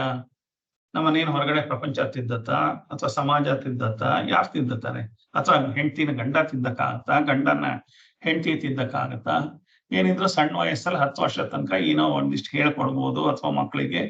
ಅದಾದ್ಮೇಲೆ ಏನಾಗುತ್ತೆ? ಗಿಡವಾಗಿ ಬಗ್ಗದ್ದು ಮರವಾಗಿ ಬಗ್ಗೀತೆ ಅಂತ ನಾವು ಈ ಗುಣಗಳನ್ನೆಲ್ಲ ಬೆಳೆಸ್ಕೊಂಡ್ ಬಿಡೋದೇನೋ ಸುಲಭ, ಅದ್ರ ಜೊತೆಗೆ ಮಾಡೋದು ಸುಲಭ. ಆದ್ರೆ ನಾವು ಆ ಸ್ತರನ ಬಿಟ್ಟು ಮೇಲೆ ಬರ್ಬೇಕು. ಆ ಮಾನಸಿಕ ಸ್ತರದಿಂದ ಮೇಲಕ್ಕೆ ಬಂದು ನಾವು ಮಾನವರು ಅಂತ ಹೇಳ್ಕೊಳ್ಳುವಂತ ಒಂದು ಗುಣ, ಅದನ್ನ ನಾವು ಜಾಗರೂಕತೆಯಿಂದ ಈ ಪ್ರಾಣಿಗಳ ಮನಸ್ಥಿತಿಯಿಂದ ಹೊರಗೆ ಬರಬೇಕು ಅಂತ ಹೇಳೋದು ಈ ಒಂದು ಶ್ಲೋಕದ ಅರ್ಥ. ಏನ್ ಹೇಳ್ತಾ ಇದ್ದಾರೆ? ಕನಲ್ದ ಹುಳಿ, ಕೆರಳ್ದ ಹರಿ, ಮುಳ್ಳು ಕರಡಿ, ಚಲನಾಗ, ಅಣಕು ಕಪಿ, ಸೀಳ್ನಾಯಿ ಮೊದಲಾದ ಮೃಗದ ಸೆಣಸು ಮುಸುಳಿಯ ಘೋರ ದುಷ್ಟ ಚೇಷ್ಟೆಗಳೆಲ್ಲ ಅಣಗಿಹವು ನರಮನದಿ ಮಂಕುತಿಮ್ಮ ಅಂತ ಹೇಳಿದ್ದಾರೆ. ಸೊ ಯಾತಕ್ಕೆ ನಾವು ಹಾಗೆ ಮಾಡ್ಕೋತಿದೀವಿ ಇದೆಲ್ಲ ನಮ್ಮ ಜೀವನ ಅಂತಂದ್ರೆ ನಮ್ಗಿನ್ನು ಬೇಕು ಬೇಕು ಬೇಕು ಬೇಕು ಅನ್ನೋದೇನೆ ಇದೆ. ಸೊ ಈ ಬೇಕು ಅನ್ನೋದು ಯಾರು ಹೇಳ್ಕೊಟ್ರು ಗೊತ್ತಿಲ್ಲ. ಬೇಕು ಅನ್ನೋ ಜಪ, ನಮ್ಗೆ ರಾಮನ್ ಜಪ ಮಾಡೋ ಅಂತಂದ್ರೆ ಗೊತ್ತಿಲ್ಲ, ಕೃಷ್ಣನ್ ಜಪ ಮಾಡು ಅಂದ್ರೆ ನಮ್ಗಿನ್ನು ಗುರು ಒಂದು ಉಪದೇಶ ಆಗಿಲ್ಲ, ನಾವೆಲ್ಲ ಇದ್ ಮಾಡೋಕ. ಆದ್ರೆ ಬೆಳಗಾಗೆದ್ದು ಅದು ಬೇಕು ಇದು ಬೇಕು ಅನ್ನೋದು ಯಾರು ಜಪ ಹೇಳ್ಕೊಟ್ಟಿದ್ದು? ಸೊ ಅದನ್ನ ಹೇಳ್ತಾ ಇದ್ದಾರೆ, ಬೇಕು ಬೇಕದು. ಇದು ಇನ್ನು 371ನೇ ಶ್ಲೋಕ. ಬೇಕು ಬೇಕದು ಬೇಕು ಬೇಕಿದನೆ ಇನ್ನೊಂದು, ಬೇಕೆನ್ನುತ್ತ ಬೊಬ್ಬಿಡುತ್ತ ಲಿಹ ಘಟವನಿದನು, ಏಕೆಂದು ರಚಿಸಿದನೋ ಬೊಮ್ಮನೀ ಬೇಕು ಜಪ, ಸಾಕೆನೆಪುದೆಂದಿಕೆಲ್ಲೋ ಮಂಕುತಿಮ್ಮ ಅಂತ. ಬೇಕು ಬೇಕದು ಬೇಕು ಬೇಕಿದನೆ ಇನ್ನೊಂದು, ಬೇಕೆನ್ನುತ್ತ ಬೊಬ್ಬಿಡುತ್ತ ಲಿಹ ಘಟವನಿದನು, ಏಕೆಂದು ರಚಿಸಿದನೋ ಬೊಮ್ಮನೀ ಬೇಕು ಜಪ, ಸಾಕೆನೆಪುದೆಂದಿಗೆಲ್ಲೋ ಮಂಕುತಿಮ್ಮ ಅಂತ. ನಾವು ಯಾಕೆ ಮೃಗಗಳಾಗ್ತೀವಿ, ಯಾಕೆ ರಾವಣನ್ ತರ ಆಗ್ತೀವಿ, ಯಾಕೆಲ್ಲ ಆಗ್ತಾ ಇದೀವಿ ಅಂದ್ರೆ ನಮ್ಮ ಆಸೆಗಳನ್ನ ಪೂರೈಸ್ಕೊಳ್ಳೋದಕ್ಕೆ, ನಮ್ಮ ಬೇಕುಗಳನ್ನ ಪೂರೈಸ್ಕೊಳ್ಳೋದಕ್ಕೆ ಇಷ್ಟೆಲ್ಲ ವೇಷಗಳನ್ನ ಹಾಕೋತೀವಿ. ಕೆಲವು ಸಲ ಮೃಗೀಯವಾಗಿ ವರ್ತನೆ ಮಾಡಿ ಒಬ್ಬರಿಗೆ ಹೊಡೆದು ರಕ್ತ ಬಂದು ಸಾಯಿಸೋದಕ್ಕೂ ರೆಡಿ ಆಗ್ತಾರೆ. ಸೊ ಯಾರನ್ನೋ ಫಿನಿಶ್ ಮಾಡೋ ಲೆವೆಲ್ಗೂ ರೆಡಿ ಆಗತ್ತೆ ಮನಸ್ಸು ಅಂತಂದ್ರೆ ನಾವು ಮೃಗೀಯವಾಗಿ ಅದ್ಯಾವುದಕ್ಕೆ ಯಾವುದೋ ಒಂದು ಬೇಕು ಅನ್ನೋದಕ್ಕೋಸ್ಕರ. ಬೇಕು ಬೇಕದು ಬೇಕು ಇದೇನೆ ಇನ್ನೊಂದು. ಅದ್ ಬೇಕು ಅನ್ನೋದು ಏನ್ ಬೇಕು ಅಂತ ನಮಗ್ ಗೊತ್ತಿಲ್ಲ, ಸುಮ್ನೆ ಬೇಕು. ಮಗು ಕೆಲವು ಸಲ ಸುಮ್ನೆ ಹಠ ಮಾಡತ್ತೆ. ಯಾಕೆ ಹಠ ಮಾಡ್ತಾ ಇದೆ ಅಂತಾನೆ ಗೊತ್ತಾಗಲ್ಲ. ಅಮ್ಮ ಎಷ್ಟೆಲ್ಲ ಮಾಡ್ಬೇಕು ರಮಿಸ್ಬೇಕು ಅಂತಂದ್ರೆ ಚಂದ್ರನ್ ನೋಡು, ನಾಯಿ ನೋಡು, ಅದ್ ನೋಡು ಇದ್ ನೋಡು ಅಂತಂದು ಕೊನೆಗೆ ಆ ಮನಸ್ಸನ್ನ ಬೇರೆ ಕಡೆ ತಗೊಂಬಂದು ಅವಾಗ ಬೇಕು ಜಪ ಬಿಡ್ಬೋದು. ಇಲ್ಲದೆ ಹೋದ್ರೆ ಅದೇ ರಚನೆ ಮಾಡ್ತಾ ಇರುತ್ತೆ. ಮಕ್ಕಳು ಆ ತರ ರಚನೆ ಮಾಡಿದ್ರೆ ನಾವು ಈ ತರ ರಚನೆ ಮಾಡ್ತೀವಿ. ದೊಡ್ಡವರಾದವರು ನನಗೇನೋ ಬೇಕು, ಕೊನೆಗೆ ವಸ್ತುಗಳೆಲ್ಲ ಬೇಕು ಅನ್ನೋದು ಬೇಕಾದ್ರೆ ನಿಂತು ಹೋಗ್ಬಿಡುತ್ತೆ. ಆದ್ರೆ ಅವ್ನು ನನ್ ಹಾಗನ್ಬೋದಾ, ಅವ್ನು ನನಗೆ ಉತ್ತರ ಸರಿಯಾಗಿ ರೆಸ್ಪೆಕ್ಟೇ ಕೊಡ್ಲಿಲ್ಲ, ಅವ್ರು ನನ್ ಸರಿಯಾಗಿ ಕರೀಲೇ ಇಲ್ಲ, ಅವ್ರು ಏನ್ ಹೀಗ ಅನ್ನೋದು, ಬಲಗೈನಲ್ಲಿ ಹೀಗ್ ಅಂದ್ಬಿಟ್ರು, ಎಡಗೈನಲ್ಲಿ ಹೀಗ್ ಅಂದ್ಬಿಟ್ರು, ನನಗೆ ಆ ದೋಸೆ ಬೇಕು, ಈ ಇದು ಬೇಕು, ಹೊಟ್ಟೆದಂತೂ ಸಾಲದು. ಮನೆಯಲ್ಲಿ ಅಡಿಗೆ ಮಾಡಿದ್ರು ಅದು ಸರಿ ಇಲ್ಲ ಇದು ಸರಿ ಇಲ್ಲ ಅಂತ ಗೊಣಗಾಡ್ಕೊಂಡು ನನ್ನ ಬೇಕುಗಳನ್ನ ಎಷ್ಟಿದೆ ಅಂತಂದ್ರೆ ಬೇಕೇನುತ್ತಾ ಬೊಬ್ಬಿಡುತ್ತಾ ಲಿಹ ಘಟವಾಗಿದ. ಏನ್ ಮಾಡ್ತಾ ಇದ್ದೀನಿ, ಬೇಕಾದ್ದು ನನಗೆ ಸಿಗದಲೇ ಇದ್ದಾಗೆಲ್ಲ ಬೊಬ್ಬಿಡ್ತಾ ಇದ್ದೀನಿ. ಬೊಬ್ಬಿಡೋದು ಅಂದ್ರೆ ಗಲಾಟೆ ಮಾಡ್ತಾ ಇದ್ದೀನಿ. ಸೊ ನನ್ನ ಈ ಬೇಕುಗಳ ಸರಮಾಲೆ ನಿಲ್ಲದೇ ಇಲ್ಲ, ಹನುಮಂತನ ಬಾಲದಂತೆ ಬೆಳಿತಾನೇ ಇರುತ್ತೆ. ನಮ್ಮ ಎಲ್ಲಾ ಬೇಕುಗಳನ್ನ ನಾವೇ ಅನಲೈಸ್ ಮಾಡಿದ್ರೆ ನಮ್ಮ ಬೇಕುಗಳು ಈಗ 5 ವರ್ಷದ ಕೆಳಗೆ ನಾನು ಬೇಕು ಅಂದಿದ್ದು ಅದೆಲ್ಲ ತಗೊಂಬಂದು ಇಟ್ಕೊಂಡಿದ್ರು ಅದೆಲ್ಲ ಸಿಕ್ಕಿದ್ರು ಅದು ಬೇಡ, ಈಗ ಇನ್ನೊಂದೇನೋ ಬೇಕು ಅಂತ ಹುಡುಕ್ತಾ ಇದೆ. ಹಾಗಾದ್ರೆ 5 ವರ್ಷದ ಕೆಳಗೆ ಯಾಕೆ ಅಷ್ಟೊಂದೆಲ್ಲ ಗಲಾಟೆ ಮಾಡಿ ಅದು ಬೇಕು ಅಂತಂದ್ರೆ ಈಗ ಅದು ಬೇಕು ಅಂದಿದ್ದೆ ಬೇಡವಾಗಿದೆಯಲ್ಲ ಅಂತ ಅದನ್ನ ಯಾವ್ದನ್ನು ಅನಲೈಸ್ ಮಾಡೋದೇ ಇಲ್ಲ. ಈ ಹನುಮಂತನ ಬಾಲ ತರ ಬೆಳೆಸ್ಕೊತಾನೆ ಹೊರ್ತಾ ಇದೀವಿ. ಬೇಕುಗಳಿಗೆ ಬ್ರೇಕ್ ಹಾಕ್ಬೇಕು. ಅಂದ್ರೆ ನಮಗೆ ಅವಶ್ಯಕನ ಅನವಶ್ಯಕನ ಸೂಕ್ತವಾಗಿದೆಯಾ ಇದೆಲ್ಲ ವಿವೇಚನೆನ ನಮ್ಮ ಮನಸ್ಸಿನಲ್ಲಿ ನಾವು ಇದು ಮಾಡ್ಬೇಕು. ಇದೇನಾಗುತ್ತೆ ಅಂದ್ರೆ ನಮ್ಮ ಬೇಕುಗಳು ಎಲ್ಲದಕ್ಕೂ ಬ್ರೇಕ್ ಹಾಕೋದು ಅಂತಂದ್ರೆ ನಾವು ಮನಸ್ಸನ್ನ ಒಂದು ಹದಕ್ಕೆ ತರಬೇಕು.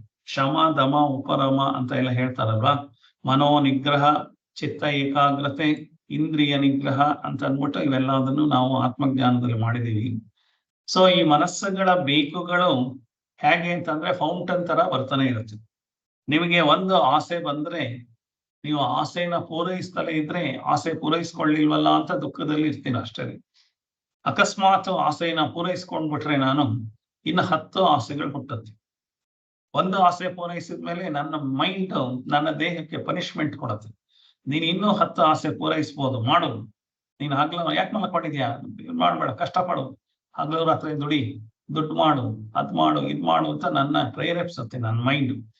ನನ್ನ ಬೇಕುಗಳು ನನ್ನ ದೇಹನೇನೆ ಕೊನೆಗೆ ಸತ್ತೋಗ್ತಾ ಇದೆ, ಅಷ್ಟ ಕಷ್ಟ ಪಡ್ತಾ ಇದೆ, ಹಗಲು ರಾತ್ರಿ 18 ಗಂಟೆ 20 ಗಂಟೆ ದುಡಿ ಅಂತ ಹೇಳುತ್ತೆ. ದುಡ್ಡು ಸಾಕಾಗ್ತಿಲ್ಲ, ಕೋಟಿ, ನೀನು 10 ಕೋಟಿ ಇಟ್ಕೊಂಡಿದ್ರೆ ಏನೋ ಪ್ರಯೋಜನ ಇಲ್ಲ. ನೀನು ಬಡವ, ನೀನ್ 100 ಕೋಟಿ ಮಾಡ್ಕೋಬೇಕು, 1000 ಕೋಟಿ ಮಾಡ್ಬೇಕು, ಹಗಲು ರಾತ್ರಿ ಈ ದೇಶ ಬಿಟ್ಟು ಆ ದೇಶಕ್ಕೆ ಹೋಗು, ಏನಾರು ಮಾಡು, ಮೋಸನಾರು ಮಾಡು, ದಗಾನಾರು ಮಾಡು, ಪರವಾಗಿಲ್ಲ, 100 ಕೋಟಿ ಮಾಡು, 1000 ಕೋಟಿ ಮಾಡು ಅಂತ ಯಾರು ಹೇಳ್ಕೊಡ್ತಾ ಇದ್ರು? ಈ ಬೇಕು ಜಪ. ಈ ಬೇಕು ಅನ್ನೋದು ನನ್ನ ಮನಸ್ಸಿನಲ್ಲಿ ನನ್ನನ್ನೇ ಪುಷ್ ಮಾಡಿ ನನ್ನ ದೇಹ ನನ್ನ ಸಂಬಂಧಗಳನ್ನೇ ಹಾಳು ಮಾಡಿ ನನ್ನ ದೇಹನೂ ಹಾಳು ಮಾಡುತ್ತೆ. ಕಾಯಿಲೆ ಬಂದ್ರು ಲೆಕ್ಕ ಮಾಡಲ್ಲ, ಮಲ್ಕೋಬೇಡ, ಎದ್ದೇಳು, ಅವ್ರು ಯಾರೋ 1000 ಕೊಡ್ತೀನಿ ಅಂತ ಹೇಳಿದ್ದಾರೆ, 1 ಕೋಟಿ ಕೊಡ್ತೀನಿ ಅಂತ, ಎದ್ದೋಗ್, ಊಟ ಮಾಡ್ಬೇಡ, ತಿಂಡಿ ತಿನ್ಬೇಡ, ಹೋಗು, ಎಬ್ಸಿ ಕಳ್ಸುತ್ತೆ. ಯಾಕೆಂದ್ರೆ ಆ ಬೇಕು ಅನ್ನೋದು. ಅಲ್ಲ, ನೀನು ಆಲ್ರೆಡಿ ದುಡ್ದಿರೋದು 10 ಕೋಟಿ ಬ್ಯಾಂಕಲ್ಲೇ ಇದೆ, ಮುಟ್ಟೆ ಇಲ್ಲ, ಹಾಗೆ ಬಿದ್ದಿದೆ, ಇರ್ಲಿ ಅದಲ್ದಲೆ ಇನ್ನೂ 100 ಕೋಟಿ ಮಾಡ್ಬೇಕು. ಸೊ ಈ ಬೇಕು ಜಪ ನಿಲ್ಲಿಸೋದು ಹೇಗೆ ಅಂತ ಅನ್ನೋದನ್ನ ನಾವು ತಿಳಿಬೇಕಾದ್ರೆ ನಮಗೆ ಏನು ಸೂಕ್ತ ಅನ್ನೋದನ್ನ ನಾವು ಮೊದಲು ಮಾನಸಿಕವಾಗಿ ಶಾಂತಿ ಸ್ಥಿತಿ ಬರಬೇಕು. ನಾವು ಮಾನಸಿಕವಾಗಿ ಅವಲಕ್ಕಿ ಭತ್ತ ಕೊಡ್ತಾನೆ ಇದ್ರೆ ಪಕ್ಕದ ಮನೆಯವರನ್ನು ನೋಡಿ ಕೊಟ್ಕತ್ತೆ ಅವಲಕ್ಕಿ. ಇನ್ಯಾರೋ ಆಗಿದೆ, ನಮ್ಮ ಅಕ್ಕ ತಂಗಿ ಅಣ್ಣ ತಮ್ಮ ಅವ್ರ ಮನೇಲಿ ಏನೋ ತಗೊಂಡ್ಬಿಟ್ರು, ನಮ್ಮನೇಲಿ ತಗೊಂಡಿಲ್ಲ. ಸೊ ಈ ತರ ಯಾರೋ ಮಾಡಿದ್ರು ನಾನು ಮಾಡ್ಬೇಕು ಅನ್ನೋ ಒಂದು ನನ್ನ ಹಠ ನನ್ನನ್ನೇ ಹಾಳು ಮಾಡ್ತಾ ಇರುತ್ತೆ ಹೊರತು ಕೊನೆಗೆ ಸರಿಯಾದ ರೂತಿನಲ್ಲಿ ನಾನು ಅದನ್ನು ಈಡೇರಿಸ್ಕೊಳಕ್ ಆಗ್ಲಿಲ್ಲ ಅಂತಂದ್ರೆ ಕೆಟ್ಟ ರೀತಿನಲ್ಲಾದ್ರೂ ದುಷ್ಟ ರೀತಿನಲ್ಲಾದ್ರೂ ಅದನ್ನು ಈಡೇರಿಸ್ಕೊಳ್ಳೋದಕ್ಕೆ ನಾನು ಹೋಗ್ತೀನಿ. ಇದಿಷ್ಟು ವಸ್ತುಗಳ ವಿಚಾರ ಆದ್ರೆ ನಮ್ಮ ಅಹಂಕಾರಕ್ಕೆ ತಗಲಿರುವಂಥದ್ದು. ಆಮೇಲೆ ಇಂದ್ರಿಯ ಸುಖಗಳು ಏನಿದೆ, ದೈಹಿಕ ಸುಖಕ್ಕೆ ಆ ಹೆಣ್ಣು ಈ ಗಂಡು ಯಾರ್ಯಾರನ್ನೋ ಏನ್ ಬೇಕಾದ್ರೂ ಮಾಡಕ್ಕೆ ರೆಡಿ ಇರ್ತೀವಿ. ನಮ್ಮ ಅನೈತಿಕತೆಯನ್ನು ಹೆಚ್ಚಿಸ್ಕೊಂಡು ಬೇಕಾದ್ರೆ ಆ ಗಂಡ 25 ಗಂಡಂದ್ರು ಬೇಕಾದ್ರೆ ಆಗ್ಬೋದು, 25 ಹೆಂಡತಿಯನ್ನು ಮಾಡ್ಕೊಳ್ಳೋದು ಅಂದ್ರೆ ಹೆಣ್ಣುಗಳ ಸಂಘ. ಈ ತರ ಎಲ್ಲಾದ್ರೂ ಯಾವ ಸಂಸ್ಕಾರದ ಚೌಕಟ್ಟನ್ನ ದಾಟಿ ನನಗೆ ಬೇಕಾದ ಆಸೆನ ಪೂರೈಸ್ಕೊಳ್ಳೋ ಹಾಗೆ ನನ್ನ ಮನಸ್ಸು ಪ್ರೇರೇಪಿಸಿ ನನ್ನ ದೇಹನ ಕೃಶ ಮಾಡಿ ಹಾಳು ಮಾಡಿ ನನ್ನ ಮನಸ್ಸನ್ನು ಹಾಳು ಮಾಡಿ ನಿದ್ದೆನೂ ಮಾಡಕ್ಕಾಗ್ದಲೇ. ಸೊ ಹಾಗಾಗಿ ಏನ್ ಮಾಡ್ಬೇಕು, ಆಸೆಗಳನ್ನ ನಾನು ಚೆಕ್ ಮಾಡ್ಬೇಕು. ಚೆಕ್ ಮಾಡೋದು ಅಂತಂದ್ರೆ ನನ್ನ ಮನಸ್ಸಲ್ಲಿ ಮಾನಸಿಕವಾಗಿ ಶಾಂತಿ ಬಂದಾಗ ಅವಾಗ ಏನಾಗುತ್ತೆ, ನಮಗೆ ಆಸೆ ಯಾವುದೇ ಬಂದ್ರೂ 72 ಗಂಟೆ ಅದ್ರ ಬಗ್ಗೆ ಯೋಚನೆ ಮಾಡ್ಬೇಕಂತೆ. ತಗೊಂಬರ್ಬಾರ್ದು. ದುಡ್ಡಿದೆ, ನನ್ನ ಹತ್ರ ದುಡ್ಡಿದೆ, ನೀವು ಜಿಪಂಡ್ರಾಗಿ ಅಂತ ಹೇಳ್ತಾ ಇಲ್ಲ. 72 hours ಅದ್ರ ಬಗ್ಗೆ ಯೋಚನೆ ಮಾಡ್ಬೇಕು. ಇದು ಬೇಕಾ ನನಗೆ, ಅವ್ರು ತಗೊಂಡಿದ್ದಾರೆ ಅಂತ ತಗೋತಾ ಇದ್ದೀನ, ನನಗಿದ್ರಿಂದ ಎಷ್ಟು ಉಪಯೋಗ, ಮನೆಯಲ್ಲಿ ಅದಕ್ಕೆ ಜಾಗ ಇದೆಯಾ, ಇದೆಲ್ಲದಕ್ಕೂ ದುಡ್ಡು ಇದೆಯಾ, ಸಾಲ ಮಾಡಿ ತಗೋತಾ ಇದ್ದೀನ, ಇದು ತಗೊಳ್ಳೋದ್ರಿಂದ ಏನ್ ಅನುಕೂಲ. ಸುಮ್ಮನೆ ಮನಸ್ಸಿಗೆ ತೃಪ್ತಿ ಆಗ್ತಾ ಇದೆ, ಯಾರ್ದೋ ಅಹಂಕಾರ ತೃಪ್ತಿ ಮಾಡ್ತಾ ಇದ್ದೀನಿ, ಹೊರಗಡೆ ತೋರಿಸ್ಕೊಳಕ್ಕೆ ತೃಪ್ತಿ. ನನ್ನ ಕೈಲಿ ಕೆಪಾಸಿಟಿನೇ ಇಲ್ಲ. ಐಫೋನ್ ತಗೋತೀನಿ, 1.5 ಲಕ್ಷ 2 ಲಕ್ಷ ಕ್ಯೂ ನಿಂತ್ಕೊಂಡು ತಗೊಳ್ತೀನಿ. ಯಾತಕ್ಕೋಸ್ಕರ? ಯಾರು ನೋಡ್ತಾ ಇದ್ದಾರೆ? ಆ ಐಫೋನ್ ತಗೊಳ್ಳೋ ಲೆವೆಲ್ಗೆ ನಾನು ಹತ್ತೇ ಇಲ್ಲ. ನಾನು BTS ಅಲ್ಲಿ ಐಫೋನ್ ಹಿಡ್ಕೊಂಡು ಹೋದ್ರೆ ನಾನು ಯಾರು ನೋಡಲ್ಲ. ಸೊ ನೀವು ಅದಕ್ಕೆ ತಕ್ಕನಾದ ಕಾರು, ಅದಕ್ಕೆ ತಕ್ಕನಾದ ಬಂಗ್ಲೆ, ಅದಕ್ಕೆ ತಕ್ಕನಾದ ಇದು ಎಲ್ಲ ಇಟ್ಕೊಂಡ್ರೆ ಐಫೋನ್ ತಗೋಬೇಕು. ಐಫೋನ್ ತಗೊಂಡ್ಬಿಟ್ಟಿದೀನಿ ಅಂತಂದ್ರೆ ನಾನು ಯಾರು ಗುರ್ತಿಸ್ತಾರೆ ಅಂತ ಏನಿಲ್ಲ. ಇವತ್ತು ಐಫೋನ್ ತರದೇ ಬ್ಯಾಕ್ ರ್ಯಾಪರ್ ಇದೆ. ಎಲ್ಲಾ ಫೋನ್ಗೂ ಐಫೋನ್ ತರದೇನೆ ಬ್ಯಾಕ್ ರ್ಯಾಪರ್ ಹಾಕೊಂಡು ಅವರು ಐಫೋನ್ ಇಟ್ಕೊಂಡಿದ್ದಾರೆ ಅನ್ನೋದು ಎಲ್ರಿಗೂ ಅನ್ಸುತ್ತೆ. ಈ ತರ ನಮ್ಮ ಆಸೆಗಳು ಯಾತಕ್ಕೆ ಮಾಡ್ಕೋತಾ ಇದ್ದೀನಿ ಅನ್ನೋದೇ ಗೊತ್ತಿಲ್ದಲೇನೆ ನಮಗೆ ಸೂಕ್ತ ಅಲ್ಲದ ಆಸೆಗಳು ಏನೇನಿದೆ ಅದರಿಂದ ನಾನೇ ಮನಸ್ಸನ್ನ ಶಾಂತಿ ಮಾಡಿಕೊಂಡು ದೂರ ಆಗ್ಬೇಕು. ಸೊ ನನ್ನ ಇತಿಮಿತಿಗಳನ್ನ ಅರ್ತು ಆ ಆಸೆಗಳಿಂದ ಏನ್ ಪಡ್ತೀನೋ ಅದರಿಂದ ಒಳ್ಳೇದೇ ಆಗತ್ತೆ ಅಂತ ಅನ್ನೋದನ್ನ ನನ್ನ ಮನಸ್ಸಿಗೆ ನಾನು ಹೇಳ್ಕೊಟ್ರೆ ಇದೇ ಒಂದು ಸಾಧನೆ. ಈ ಸಾಧನೆ ಮಾಡೋದನ್ನೇ ಕಷ್ಟ ಇರ್ಬೋದು. ಹಾಗೆ ಮಾಡ್ತಾ ಮಾಡ್ತಾ ನನ್ನ ಬೇಕುಗಳಿಗೆಲ್ಲಾದ್ರೂ ಬ್ರೇಕ್ ಬೀಳುತ್ತೆ. ಇವತ್ತು ನಿಮ್ಗೆ 10 ಬೇಕು ದಿವಸಕ್ಕೆ ಅನಿಸ್ತಾ ಇದ್ರೆ ಇದನ್ನ ಸಾಧನೆ ಮಾಡಿದ್ರೆ ಒಂದು 6 ತಿಂಗಳಲ್ಲಿ ದಿವಸಕ್ಕೆ 1 ಬೇಕು ಅಂತ ಅನ್ನಿಸ್ಬೋದು. ಆಮೇಲೆ 10 ದಿವಸಕ್ಕೆ 1 ಬೇಕು ಅಂತ ಅನ್ನಿಸ್ಬೋದು. ಆಮೇಲೆ ಎಷ್ಟೇ ದುಡ್ಡಿದ್ರು ಏನೇ ಇದ್ರುವೆ ನನಗೆ ಬೇಕು ಅನ್ನೋದೇ ಇಲ್ದಲೇ ಇರೋ ತರ ಆಗತ್ತೆ. ಯಾಕೆಂದ್ರೆ ವಸ್ತುಗಳಲ್ಲಿ ನನ್ನ ಹುಡುಕ್ತಾ ಇರೋ ಸಂತೋಷ ಇಲ್ಲ. ಅಹಂಕಾರ ನನ್ನ ಹೆಸರನ್ನ ಮಾಡ್ಕೊಳಕ್ಕೆ, ನಾನು ಅವ್ರಿಗಿನ್ನ ಗ್ರೇಟ್ ಅಂತ ತೋರಿಸ್ಕೊಳ್ಳೋದಕ್ಕೆ ನಾನು ಎಲ್ಲದನ್ನು ಪಡ್ಕೋತಾ ಇದ್ದೀನಿ ಹೊರತು ನನಗೇ ಬೇಕಾ ಅಂತ ಅನ್ನೋದನ್ನ ಪ್ರಶ್ನೆ ಮಾಡಿದಾಗ ಎಷ್ಟೋ ಸಲ ಬೇಕಿಲ್ಲ. ಒಂದ್ 30-35 ವರ್ಷದ ತನಕ ಆ ತರ ಕಾಂಪಿಟೇಷನ್ ಇರ್ತಾರೆ, ಓಕೆ. ಆಮೇಲೆ ಬೇಕಿಲ್ಲ, ಕಾಂಪಿಟೇಷನ್ನೇ ಬೇಕಿಲ್ಲ. ಯಾಕೆ ಅಂತಂದ್ರೆ ನಮ್ಮ ಜೀವನ ಮುಗ್ದಿದೆ. ನಾವು ಇನ್ನು ಮೋಕ್ಷದ ಕಡೆಗೆ ನನ್ನ ಜೀವನನ ಉಪಯೋಗಿಸ್ಕೋಬೇಕು. ನಾನು ಇಲ್ಲದೆ ಹೋದ್ರೆ ಪ್ರತಿ ಜನ್ಮದಲ್ಲೂ ಹುಟ್ಟಿ ಬಂದು ಇದೇ ತರ ಬೇಕುಗಳ ಹಿಂದೆ ಹೋಗಿ ಸುಮ್ಮನೆ ಜೀವನ ಹಾಳು ಮಾಡ್ಕೊಂಡ್ರೆ ಮೋಕ್ಷ ಯಾವಾಗ ಪಡ್ಕೊಳ್ಳೋದು? ನೆಮ್ಮದಿ, ಮನಸ್ಸಿನ ನೆಮ್ಮದಿ ಹೋಗ್ಲಿ, ಮೋಕ್ಷ ಆಮೇಲೆ ಯಾವಾಗ್ಲೂ ಬರುತ್ತೆ. ಅಂದ್ರೆ ನೆಮ್ಮದಿ, ಮನಸ್ಸಿನ ಶಾಂತತೆ ಪಡ್ಕೊಳ್ಳೋದು ಯಾರಿಗ್ ಬೇಡ? ಈ ಜೀವನದಲ್ಲೇ ಬೇಡವಾ? ಈಗ್ಲೇ ಬೇಡವಾ? ಯಾರಿಗ್ ಬೇಡ ಅನ್ನೋದನ್ನ ಎಲ್ರೂ ಬೇಕು ಅಂತ. ಸೊ ಹಾಗಾದ್ರೆ ಏನ್ ಮಾಡ್ಬೇಕು ಅಂತ ನೋಡಿದ್ರೆ ಈ ಬೇಕು ಜಪಾನ ನಿಲ್ಲಿಸ್ಕೊಳ್ಳೋದಕ್ಕೆ ಏನೆಲ್ಲ ಮಾಡಬೇಕು ಅಂತ ಅವ್ರು ಹೇಳಿದಾಗೆ, ಬೇಕದು ಬೇಕು ಬೇಕಿದನಿಗನ್ನೊಂದು ಬೇಕೆನ್ನುತ್ತ ಬೊಬ್ಬಿಡುತ್ತ ಲಿಹಘಟವನಿದನು ಏಕೆಂದು ರಚಿಸಿದನೋ ಈ ಬೇಕು ಜಪ ಯಾರು ರಚಿಸಿದ್ರು? ಯಾರು ರಚಿಸಿಲ್ಲ. ನನ್ನ ಕರ್ಮ, ಹಿಂದೆ ಸಂಸ್ಕಾರಗಳು, ಆ ಸಂಸ್ಕಾರ ಈಗ ನಾನು ಯಾರ್ಯಾರ ಜೊತೆ ಒಡನಾಟ ಮಾಡ್ತಾ ಇದ್ದೀನಿ, ಅದಕ್ಕೋಸ್ಕರ ಸತ್ಸಂಗ ಮಾಡ್ಬೇಕು ಅಂತ. ನಾವು ದುಸ್ಸಂಗ ಮಾಡಿದ್ರೆ ದುಡ್ಡಿರೋರ್ ಜೊತೆನೆ ಹೋಗ್ತಾ ಇದ್ರೆ ನನ್ನ ಹತ್ರ ಎಷ್ಟು ದುಡ್ಡಿದ್ರು ನನ್ನ ಹತ್ರ ಕಡಿಮೆ ದುಡ್ಡಿದೆ, ಅವ್ರ ಹತ್ರನೇ ಜಾಸ್ತಿ ದುಡ್ಡಿದೆ, ನಾನ್ ಸರಿಯಾಗಿಲ್ಲ, ನಾನು ಇನ್ನೂ ಕಷ್ಟಪಡ್ಬೇಕು, ಈ ತರ ನನ್ನ ಮನಸ್ಥಿತಿ ಬರುತ್ತೆ. ಅದೇ ಬಿಟ್ಟು ನಾನು ಸತ್ಸಂಗದ ಕಡೆಗೆ, ರಾಮಕೃಷ್ಣ ಅನ್ನೋ ಕಡೆಗೆ ಏನಾದ್ರು ಬಂದ್ರೆ ನನಗೆ ದುಡ್ಡಿನ ಹಿಂದೆ ಹೋಗೋರು ಅವ್ರು ಹೇಳ್ತಾ ಇರೋ ಮಾತುಗಳು ರುಚಿ ಬರಲ್ಲ. ನನಗೆ ಮನಸ್ಸಿನ ಶಾಂತಿ ಬಗ್ಗೆ ರುಚಿ ಬರುತ್ತೆ, ಮನಸ್ಸಿನ ನೆಮ್ಮದಿ ಬಗ್ಗೆ ರುಚಿ ಬರುತ್ತೆ. ಅವಾಗ ಅದನ್ನು ಹುಡ್ಕೊಂಡು ಹೋಗ್ತೀನಿ. ಏಕೆಂದು ರಚಿಸಿದೇನೋ ಬೊಮ್ಮನಿ ಬೇಕು ಜಪ. ಬೊಮ್ಮ ಅಂದ್ರೆ ಏನು ದೇವರು ರಚನೆ ಮಾಡಿರೋದಲ್ಲ. ಸಾಕೆನಿಪುದೆಂದಿಗೆಲ್ಲ ಮಂಕುತಿನ್ನಮ. ಅಂದ್ರೆ ನನ್ಗೆ ಯಾವತ್ ಸಾಕು ಅನ್ನೋದು ಬರುತ್ತೆ ಅವತ್ತೇ ಶಾಂತಿ, ಅವತ್ತೇ ನೆಮ್ಮದಿ. ಇಲ್ಲದೆ ಹೋದ್ರೆ ಬೇಕು ಅಂದೋನೇ ಬಡವ, ಸಾಕು ಅಂದೋನು ಸಾಹುಕಾರ. ಇದು ನಿತ್ಯ ಸತ್ಯ. ನೀವು ಯಾವುದನ್ನೇ ಬೇಕು ಅಂತಿದ್ದಾಗೆ ಮನಸ್ಸು ತಕ ಅಂತ ಕುಣಿಯಂತೆ. ಬೇಕು ಅನ್ನೋದನ್ನ ಯಾವಾಗ ಬಿಡಕ್ಕೆ ಶುರು ಆಗ್ತೀವಿ ನನ್ನ ಮನಸ್ಸು ಶಾಂತಿಯಾಗಿರುತ್ತೆ. ಬೇಕು ಅಂದೋನೇ ಬಡವ. 10 ಕೋಟಿ ಇದೆ, 100 ಕೋಟಿ ಬೇಕು ಅಂದ್ರೆ ಅವನಿನ್ನೂ ಬಡವ, ಭಿಕ್ಷುಕಂತರ ಹೋಗ್ತಾ ಇದ್ದಾನೆ, 100 ಕೋಟಿ ಹುಡ್ಕೊಂಡು ಹೋಗ್ತಾ ಇದ್ದಾನೆ. 100 ಕೋಟಿ ಆದ್ಮೇಲೆ 1000 ಕೋಟಿ. ಅವನ ಹತ್ರ ಇರೋದನ್ನು ಅವನೇನು ಅನುಭವಿಸ್ತಾ ಇಲ್ಲ, ಸುಮ್ಮನೆ ಓಡ್ ಹೋಗ್ತಾ ಇದ್ದಾನೆ. 100 ಕೋಟಿ 1000 ಕೋಟಿ 1,00,000 ಕೋಟಿ ಅಂತ. ಸೊ ಹಾಗೆ ಹೋಗ್ತಾ ಇರ್ತಾನೆ. ಸೊ ಹಾಗೆ ಮಾಡುವಾಗ ಏಕೆಂದು ರಚಿಸಿದನೋ ಅಂತ ಅನ್ನೋದು ಅವನಿಗೆ ಸಾಕು ಅನ್ನೋದು ಬರಕ್ ಸಾಧ್ಯನೇ ಇಲ್ಲ. ಅವನು ಆ ತರದ ಸತ್ಸಂಗ ಇಲ್ಲ ಅವನಿಗೆ ಸಾಕು ಅನ್ನೋ ಸತ್ಸಂಗ ಇಲ್ಲ. ಬೇಕು ಅನ್ನೋರು ದುಸ್ಸಂಗನೇ ಇದೆ. ದುಸ್ಸಂಗ ಅಂದ್ರೆ ಕೆಟ್ಟತನ ಅಂತಾನೆ ಅಲ್ಲ. ಬೇಕು ಅನ್ನೋರ್ ಜೊತೆ ಇದ್ರೆ ಎಲ್ಲಾವುದು ಬೇಕು ಅಂತ ಅನ್ಸತ್ತೆ. 10 ಸೀರೆ ಇದೆ ಸಾಕಾಗಲ್ಲ, 50 ಸೀರೆ, 100 ಸೀರೆ, 400 ಸೀರೆ, 1000 ಸೀರೆ, 1500 ಚಪ್ಲಿ ಹೀರೋಯಿನ್ಗಳು ಇಟ್ಕೊಂಡಿದ್ದಾರೆ, ನಾನು ಇಟ್ಕೋಬೇಕು. ಹೀರೋಯಿನ್ಗಳಿಗೆ ಫ್ರೀ ಆಗಿ ಅಡ್ವರ್ಟೈಸ್ಮೆಂಟ್ ಮಾಡೋರು ಕೊಡ್ತಾರೆ, ಇವ್ರೇನ್ ತಗೊಂಡ್ಕೊಳ್ಳೋ ಬೇಕಾಗಿಲ್ಲ. ಅವರೇನೆ ಅವ್ರ ಪ್ರಾಡಕ್ಟ್ಸ್ ಎಲ್ಲ ಆಗಕ್ಕೆ ಅವರೇ ಮಾಡಿ ಕೊಟ್ಟಿರ್ತಾರೆ. ಅವ್ರ ಮನೇಲಿ 1000 ಜೊತೆ ಚಪ್ಪಲಿ ಇದೆ, 1000 ಜೊತೆ ಹ್ಯಾಂಡ್ ಬ್ಯಾಗ್ ಇದೆ, ನಾನ್ ತಗೋಬೇಕು ಅಂತೇನಿಲ್ಲ. ನಾವೇನ್ ಸಿನಿಮಾ ತಾರೆಯರಲ್ಲ, ಸಿನಿಮಾ ಹೀರೋಗಳಲ್ಲ. ಅವ್ರ ತರ ಮಾಡೋದಕ್ಕೆ ಹೋಗಿ ಮಿಡ್ಲ್ ಕ್ಲಾಸ್ ಆಗಿರುವಂತ ಜನಗಳು ನಮ್ಮನ್ನೇ ನಾವು ಹಾಳು ಮಾಡ್ಕೊಡ್ತಾ ಇದೀವಿ. ಇದನ್ನ ಸಾಕೆ ನೆಪದೆಂದಿಗೆಲ್ಲೋ ಮಂಕುತಿಮ್ಮ. ಸೊ ನಮಗೆ ಅವಶ್ಯಕತೆಗೆ ಎಷ್ಟು ಬೇಕೋ, ಎಷ್ಟು ಸೂಕ್ತ ಇದೆ ಅಷ್ಟನ್ನ ಬೇಕು ಅನ್ನೋದನ್ನ ಬಿಟ್ಟು ನನ್ನ ಅಹಂಕಾರ ಹೆಚ್ಚಿಸ್ಕೊಳ್ಳೋದಕ್ಕೋಸ್ಕರ ಮಾಡೋ ಎಲ್ಲಾ ಬೇಕುಗಳು, ಇನ್ನೊಬ್ಬರನ್ನ ಹಾಳು ಮಾಡೋದಕ್ಕೆ ಮಾಡಬೇಕಾಗಿರೋ ಎಲ್ಲಾ ಬೇಕುಗಳನ್ನ ಬಿಡೋದನ್ನ ನಾವು ಕಲಿಬೇಕು ಅಂತ ಹೇಳೋದು ಆ ಶ್ಲೋಕದಲ್ಲಿ ಚೆನ್ನಾಗಿ ಹೇಳಿದ್ದಾರೆ. ಹಾಗಾದ್ರೆ ಏನ್ ಮಾಡ್ಬೇಕು ಅಂತ ಅನ್ನೋದಕ್ಕೆ ಈ ಶ್ಲೋಕ 374ನೇ ಶ್ಲೋಕ. ಈ ಜಗದ ಗಂಧ ಪರಿಪರಿ ಹಸಿವ ಕೆಣಕುತ್ತಿದೆ, ಭೋಜನವ ನೀಡನೆನೆ ಮನಸ್ಸುಮ್ಮನಿಹುದೆ, ಸಾಜಗಳ ಕೊಲ್ಲೆನುವ ಹಠಯೋಗಕ್ಕಿಂತ ಸರಿ, ರಾಜಯೋಗದುಪಾಯ ಮಂಕುತಿಮ್ಮ ಅಂತ.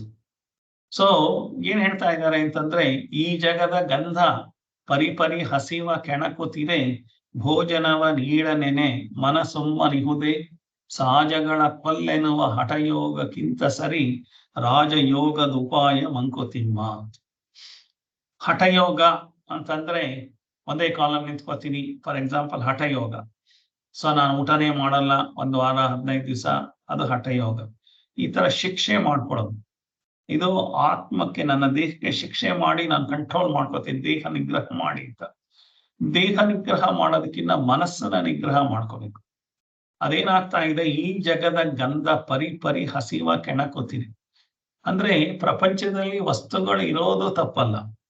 ಸೊ ವಸ್ತುಗಳು ಬೇಕಾದಷ್ಟು ಬಗೆ ಬಗೆಯಾಗಿದೆ, ಅದೆಲ್ಲ ನನಗ್ ಬೇಕು ಅನ್ನೋದು ನನ್ನ ತಪ್ಪೇ ಹೊರತು, ಅದೆಲ್ಲ ಇದೆ, ಅದಕ್ಕಿರೋದನ್ನ ತಪ್ಪು. ಅದ್ಯಾಕಿದೆ, ಅದಿರೋದ್ರಿಂದ ನನಗೆಲ್ಲ ಟೆನ್ಷನ್ ಆಗ್ತಾ ಇದೆ, ಅದಿರೋದ್ರಿಂದ ನನಗೆಲ್ಲ ದಿವಸ ನೀವು ಇವತ್ತು ಐಫೋನ್ ಯಾವ್ದೋ ಒಂದು ಐಫೋನ್ 10 ಸೀರೀಸ್ ಅಂತ ತಗೊಂಬಂದ್ರೆ ಇನ್ನು 6 ತಿಂಗಳಿಗೆ ಐಫೋನ್ 11 ಸೀರೀಸ್ ಅಂತ ತಗೊಂಡ್ಬರ್ತಾನೆ.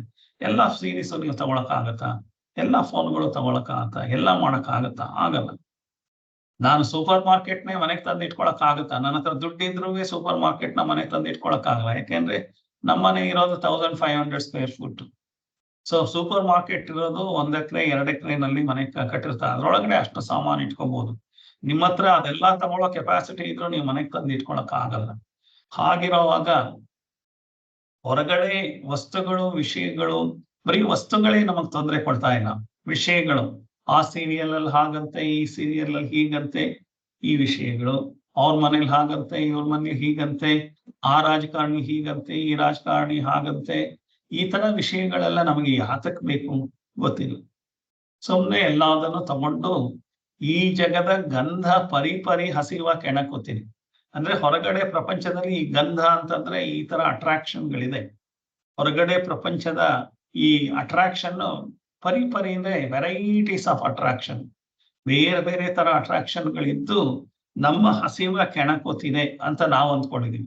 ಅದೆಲ್ಲದು ನನ್ಗೆ ಅದ್ ತಗೋ ಇದ್ ತಗೋ ಅಂತ ಹೇಳ್ತಾ ಇದೆ, ಅಡ್ವರ್ಟೈಸ್ಮೆಂಟ್ ಬರ್ತಾ ಇದೆ, ನೀನ್ ತಗೋ, ದೀಪಾವಳಿ ಡಿಸ್ಕೌಂಟ್ ಕೊಟ್ಟಿದೀವಿ ತಗೋ, ಸಂಕ್ರಾಂತಿಗೆ ತಗೋ, ಗೌರಿ ಹಬ್ಬಕ್ಕೆ ಕೊಟ್ಟಿದೀವಿ. ಅವ್ರು ಡಿಸ್ಕೌಂಟ್ ಕೊಟ್ಟಿದ್ದಾರೆ ಅಂತ ನೀವು ತಗೋಬೇಕಾ? ನಿಮಗೆ ಬೇಕು ಅಂತ ನೀವು ತಗೋಬೇಕಾ? ಡಿಸ್ಕೌಂಟ್ ಇಲ್ದಲೇ ಇದ್ರು ನಿಮ್ಗೆ ಬೇಕಾದ್ರೆ ತಗೋಬೇಕು, ಅದೆಷ್ಟೇ ದುಡ್ಡಾದ್ರೂ ನೀವು ತಗೋಬೇಕು. ಅವ್ರೇನು ಕಡಿಮೆ ದುಡ್ಡಿಗೆ ಕೊಡಲ್ಲ. ನೀವು ಡಿಸ್ಕೌಂಟ್ ಆಗಿದೆ ಅಂತ 10 ತಗೊಂಬಂದ್ರೆ 10ರಲ್ಲಿ 5 ಮಾತ್ರ ಯೂಸ್ ಆಗುತ್ತೆ, ಇನ್ನು 5 ನಿಮಗೆ ಬಳಕೆಗೆ ಬರಲ್ಲ. ಆ ವಸ್ತುಗಳೆಲ್ಲ ಹಾಳಾಗಿರುತ್ತೆ. ಬಟ್ಟೆಗಳೇ ತಗೊಂಬಂದ್ರೆ 10 ಬಟ್ಟೆ ಬೈ 1 ಗೆಟ್ 1 ಅಂತ 5 ತಗೊಂಬಂದ್ರೆ 10 ಕೊಟ್ರೆ 10 ಬಟ್ಟೆನಲ್ಲಿ 5 ಬಟ್ಟೆ ಹಾಕೊಳ್ಳೋ ಹಾಗಿರುತ್ತೆ, ಇನ್ನ 5 ಬಟ್ಟೆ ಹಾಕೊಳಕ್ ಆಗದಲ್ಲೇ ಬಿಸಾಕಿರ್ತೀರಾ. ಹಾಗಾಗಿ ನೀವು 5ಕ್ಕೇನೆ 10ರಷ್ಟು ದುಡ್ಡು ಕೊಟ್ಟು ತಗೊಂಬಂದಿರ್ತೀರ, ಮೋಸ ಹೋಗಿರ್ತೀವಿ, ಇನ್ನೂ ನಮಗೆ ಗೊತ್ತೇ ಇಲ್ಲ. ಹಾಗಾಗಿ ನಾನು ಅವ್ರು ಯಾರೋ ಅಡ್ವರ್ಟೈಸ್ ಮಾಡಿದ್ರು, ಇವ್ರು ಯಾರೋ ಹೇಳ್ತಾ ಇದ್ದಾರೆ, ಟಿವಿನಲ್ಲಿ ಏನೋ ಹೇಳ್ತಾ ಇದ್ದಾರೆ, ಪಕ್ಕದ ಮನೆಯವ್ರು ಹೇಳ್ತಾ ಇದ್ದಾರೆ, ಅವ್ರು ಹೇಳ್ತಾ ಇದ್ದಾರೆ, ಇವ್ರು ಹೇಳ್ತಾ ಇದ್ದಾರೆ ಅನ್ನೋದಕ್ಕಿನ್ನ ಅವರು ಹೇಳಿ ನನಗೆ ಹಸಿವು ಜಾಸ್ತಿ ಆಗ್ತಾ ಇದೆ, ಬೇಕು ಬೇಕು ಅನ್ನೋದು ಅಂತಂದ್ರೆ ಅದು ನನ್ನ ತಪ್ಪು. ಹಾಗಂತಂದ್ಬಿಟ್ಟು ಅದು ಏನ್ ಬೇಕಾದ್ರೂ ಆಗ್ಲಿ, ನಾನ್ ನಾಳೆಯಿಂದ ಇದಕ್ಕೆಲ್ಲ ಕೇಳಿದ್ದಕ್ಕೆಲ್ಲ ಉಪವಾಸ ಇಟ್ಬಿಡ್ತೀನಿ ಅಂತ. ಭೋಜನವ ನೀಡನೇನೆ ಮನಸ್ಸೊಮ್ಮನಿಹುದೆ ಅಂತ. ಫಾರ್ ಎಕ್ಸಾಂಪಲ್ ಕಣ್ಣೇನೋ ಕೇಳುತ್ತೆ, ಕಣ್ಣಿಗೆ ಊಟ, ಕಣ್ಣಿನ ಊಟ ಕಣ್ಣು ಕೇಳುತ್ತೆ, ಕಿವಿಯ ಊಟ ಕಿವಿ ಕೇಳುತ್ತೆ, ಮೂಗಿನ ಊಟ ಮೂಗು ಕೇಳುತ್ತೆ, ಚರ್ಮದ ಊಟ ಚರ್ಮ ಕೇಳುತ್ತೆ, ನಾಲ್ಗೆ ಊಟ ನಾಲ್ಗೆ ಕೀಳತ್ತೆ. ಸೊ ಈ ಊಟಗಳನ್ನೆಲ್ಲ ನಾನು ಭೋಜನ ಅಂತ ಕರೆದ್ರೆ ಈ ಭೋಜನಗಳನ್ನೆಲ್ಲ ನಾನು ಇವನ್ಕೆಲ್ಲ ಕೊಡಲ್ಲ, ಸ್ಟ್ರಿಕ್ಟ್ ಆಗ್ಬಿಡ್ತೀನಿ. ನಾಳೆಯಿಂದ ನಿಮ್ಗೇನು ಕೊಡಲ್ಲ, ಕಣ್ಣು ನೀನೇನು ನೋಡೋ ಹಾಗಿಲ್ಲ, ನಿನ್ ಕಿವಿ ಏನು ನೋಡೋ ಹಾಗಿಲ್ಲ ಅಂತ ಅಂದ್ಬಿಟ್ಟು ಭೋಜನವ ನೀಡನೇನೆ ಮನಸ್ಸುಮ್ಮನಿಹುದೆ. ನೀನ್ ಕೊಡಲ್ಲ ಅಂತ ಸ್ಟ್ರಿಕ್ಟ್ ಮಾಡಿದ್ರೆ ನಿನ್ ಮನಸ್ಸೇನು ಸುಮ್ಮನೆ ಇರುತ್ತಾ? ಇಲ್ಲ, ನಿನ್ನೆ ಅಲ್ಲಾಡ್ಸಕ್ ಶುರುವಾಗುತ್ತೆ. ಇಂದ್ರಿಯಗಳನ್ನ ಕಂಟ್ರೋಲ್ ಮಾಡ್ತೀನಿ. ಕಂಟ್ರೋಲ್ ಮಾಡೋದಲ್ಲ, ಇಂದ್ರಿಯಗಳಿಗೆ ಬುದ್ಧಿ ಹೇಳಬೇಕು, ಮನಸ್ಸಿಗೆ ಬುದ್ಧಿ ಹೇಳಬೇಕು. ನಾನು ಹೇಳಿದ್ರೆ ಬುದ್ಧಿ ತಡೆಯಲ್ಲ ಅಂತಂದ್ರೆ ನಾನು ಯಾರ ಜೊತೆ ವ್ಯವಹಾರ ಮಾಡ್ತಾ ಇದ್ದೀನಿ ಅವರಿಂದ ನನ್ನ ಬುದ್ಧಿ ಹಾಳಾಗ್ತಾ ಇದೆ, ನನ್ನ ಇಂದ್ರಿಯಗಳು ಹಾಳಾಗ್ತಾ ಇದೆ. ಸತ್ಸಂಗಕ್ಕೆ ಬರಬೇಕು, ದುಸ್ಸಂಗನ ಬಿಡಬೇಕು.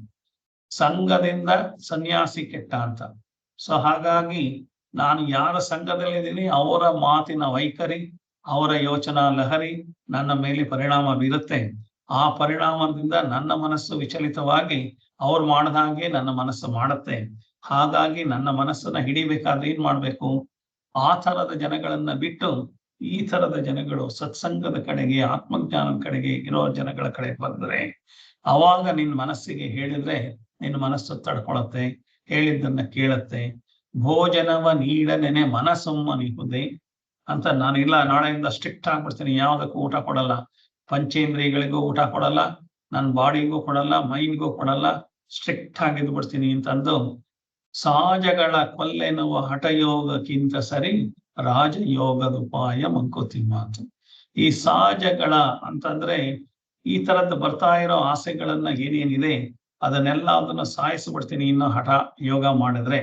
ಹಠ ಯೋಗ ಅಂತಂದ್ರೆ ಆಗ್ಲೇ ಹೇಳಿದೆ, ನಾನು ಒಂದೇ ಕಾಲಲ್ಲಿ ನಿಂತ್ಕೋತೀನಿ, ನಾಳೆಯಿಂದ ಥಂಡಿ ಸ್ನಾನನೇ ಮಾಡ್ತೀನಿ, ನೆಲದ ಮೇಲೆ ಮಲ್ಕೊಂಡ್ಬಿಡ್ತೀನಿ, ಇದರಿಂದ ಎಲ್ಲ ನಾನು ಕಂಟ್ರೋಲ್ ಮಾಡ್ಬಿಡ್ತೀನಿ ಅಂತ ಹೇಳೋ ಹಾಗೆ ನಾನು ಈ ಹಠ ಯೋಗ ಮಾಡ್ಬಿಟ್ಟು ನನ್ನ ಆಸೆನೆಲ್ಲ ನಿಗ್ರಹಿಸ್ಕೊಂಡ್ಬಿಡ್ತೀನಿ, ನಾನೇನು ಎಲ್ಲದಕ್ಕೂ ಹೊಡೆದು ಬಡದು ಬುದ್ಧಿ ಹೇಳ್ತೀನಿ ಅಂತಂದ್ರೆ ನನ್ನ ಇಂದ್ರಿಯಗಳು ಹೊಡೆದು ಬಡದು ಬುದ್ಧಿ ಹೇಳಿದ್ರೆ ಮಕ್ಳಿಗೆ ಏನಾದ್ರು ಹೊಡೆದು ಬಡದು ಬುದ್ಧಿ ಹೇಳಕ್ಕಾಗತ್ತಾ? ರಮಿಸ್ಬೇಕು, ಅವ್ರಿಗೆ ತಿಳಿ ಹೇಳಬೇಕು. ಹಾಗೆ ತಿಳಿ ಹೇಳ್ತಾ ಹೇಳ್ತಾ ಹೇಳ್ತಾ ಅವ್ರ ಮನಸ್ಸಿನಲ್ಲಿ ಉಳಿಯೋ ತರ ತಿಳಿ ಹೇಳಬೇಕು. ನಾನು ಹೇಳೋದು ಒಂದೇ ರೀತಿ ನನಗ್ ಬರೋದು ಹಾಗೆ ಹೇಳಿದ್ರೆ ಆಗಲ್ಲ. ನಿಮ್ಮ ಮಕ್ಕಳಿಗೆ 100 ತರ ಹೇಳೋ ಕೆಪಾಸಿಟಿ ನಿಮಗೆ ಬೆಳೆಸ್ಕೋಬೇಕು. ನೀವು ಜಾಸ್ತಿ ಬುದ್ಧಿವಂತರ ಆಗ್ಬೇಕು. ಮಕ್ಕಳಿಗೆ ಒಂಥರ ಹೇಳಿದ್ರೆ ಆಗ್ಲಿಲ್ಲ ಅಂದ್ರೆ ಇನ್ನೊಂಥರ ಹೇಳಬೇಕು. ಇನ್ನೊಂಥರ ಹೇಳಕ್ ಆಗ್ಲಿಲ್ಲ ಅಂದ್ರೆ ಬೇಜಾರಾಯ್ತು, ನನ್ಗೆ ಎಷ್ಟರ ಹೇಳೋದು ಅಂತಂದ್ರೆ ಹಾಗಾಗಲ್ಲ. ನೀವು ದೊಡ್ಡವರಾದ್ಮೇಲೆ ನೀವೇ ಹೇಳಬೇಕು.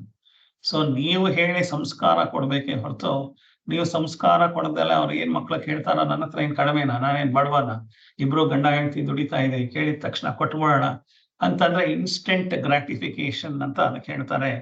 ತಕ್ಷಣ ಕೇಳಿದ್ದನ್ನ ಕೇಳಕ್ಕಿನ್ನ ಮುಂಚೆನೆ ತಂದ್ಕೊಡೋದ್ರಿಂದ ನಾವು ಮಕ್ಕಳ ಆಸೆನ ಪೂರೈಸ್ತಾ ಇದೀವಿ ಅಂತಂದ್ರೆ ನಾವು ಮಕ್ಕಳ ಪರ್ಸನಾಲಿಟಿನ ನಿರ್ಮಾಣ ಮಾಡ್ತಾ ಇದೀವಿ. ಮಕ್ಕಳ ಪರ್ಸನಾಲಿಟಿನಲ್ಲಿ ಕಾಯೋದಕ್ಕೆ ಅವರಿಗೆ ಇಲ್ವೇ ಇಲ್ಲ ವ್ಯವಧಾನ. ಸೊ ನೀವು ಮದುವೆ ಮನೆಯಲ್ಲಿ ಮೊದಲು ಎಲ್ಲ ನೋಡಿದ್ರೆ ಬಡ್ಸೋ ತನಕ ಎಲ್ರು ಸುಮ್ಮನೆ ಕೂತಿರ್ತಾ ಇದ್ರು. ಈಗ ಏನಾಗಿದೆ ಅಂದ್ರೆ ಫಾಸ್ಟ್ ಫುಡ್ ಅಲ್ಲಿ ತಿಂದು ತಿಂದು ಅವನ್ ಕೈಗೆ ಕೊಡ್ತಿದ್ದ ಹಾಗೆ ಬಾಯಿಗೆ ಇಟ್ಕೊಳ್ಳೋದು ಅಭ್ಯಾಸ ಆಗ್ಬಿಟ್ಟಿದೆ. ಕಾಯೋ ಅಂತ ಅಭ್ಯಾಸ ಇಲ್ಲ. ಅಡಿಗೆ ಮನೆ ಬಾಳೆ ಎಲೆ ಮೇಲೆ 25 ಐಟಮ್ ಬರ್ಸೋ ತನಕ ಯಾರಿಗೂ ಕುಡ್ಸೋತಿಲ್ಲ. ಒಂದೊಂದೇ ಐಟಮ್ ತಿಂತಾ ಬರ್ತಾ ಇರ್ತಾರೆ. ಎಂಜಿಲು ಮುಸೆ, ಮನಸ್ಸಿನ ನೆಮ್ಮದಿ ಏನೂ ಇಲ್ಲ. ಇದೆಲ್ಲ ನನ್ನ ಮನಸ್ಸಿನ ಉದ್ದೇಶಕ್ಕೋಸ್ಕರ ಹೇಳಿರೋದು. ಎಲ್ಲ ಬಡ್ಸೋ ತನಕ ಮುಟ್ಟಬೇಡಿ. ಸೊ ಅದು ಎದುರುಗಡೆ ಇರೋದನ್ನ ಕಾಯಬೇಕು. ನನ್ನ ಮನಸ್ಸಿಗೆ ಅವಾಗ ಶಕ್ತಿ ಬರುತ್ತೆ. ಪರವಾಗಿಲ್ಲ, ಅದು ನಾನು ತಿನ್ನಲ್ಲ, ಬಡ್ಸೋ ತನಕ ತಿನ್ನಲ್ಲ ಅಂತಂದ್ರೆ ಶಕ್ತಿ ಬರುತ್ತೆ ಮನಸ್ಸಿಗೆ. ಅದೇ ಅಲ್ಲಿ ಬಡಿಸ್ತಿದ್ದಾಗೆ ತಿಂದ್ಬಿಡ್ತೀನಿ ಅಂದ್ರೆ ನನ್ನ ಮನಸ್ಸಿಗೆ ಏನ್ ಶಕ್ತಿ ಇದೆ? ಈ ತರ ನಾನು ತಿಂತಾ ಇದ್ದೀನಿ ಅಂತ.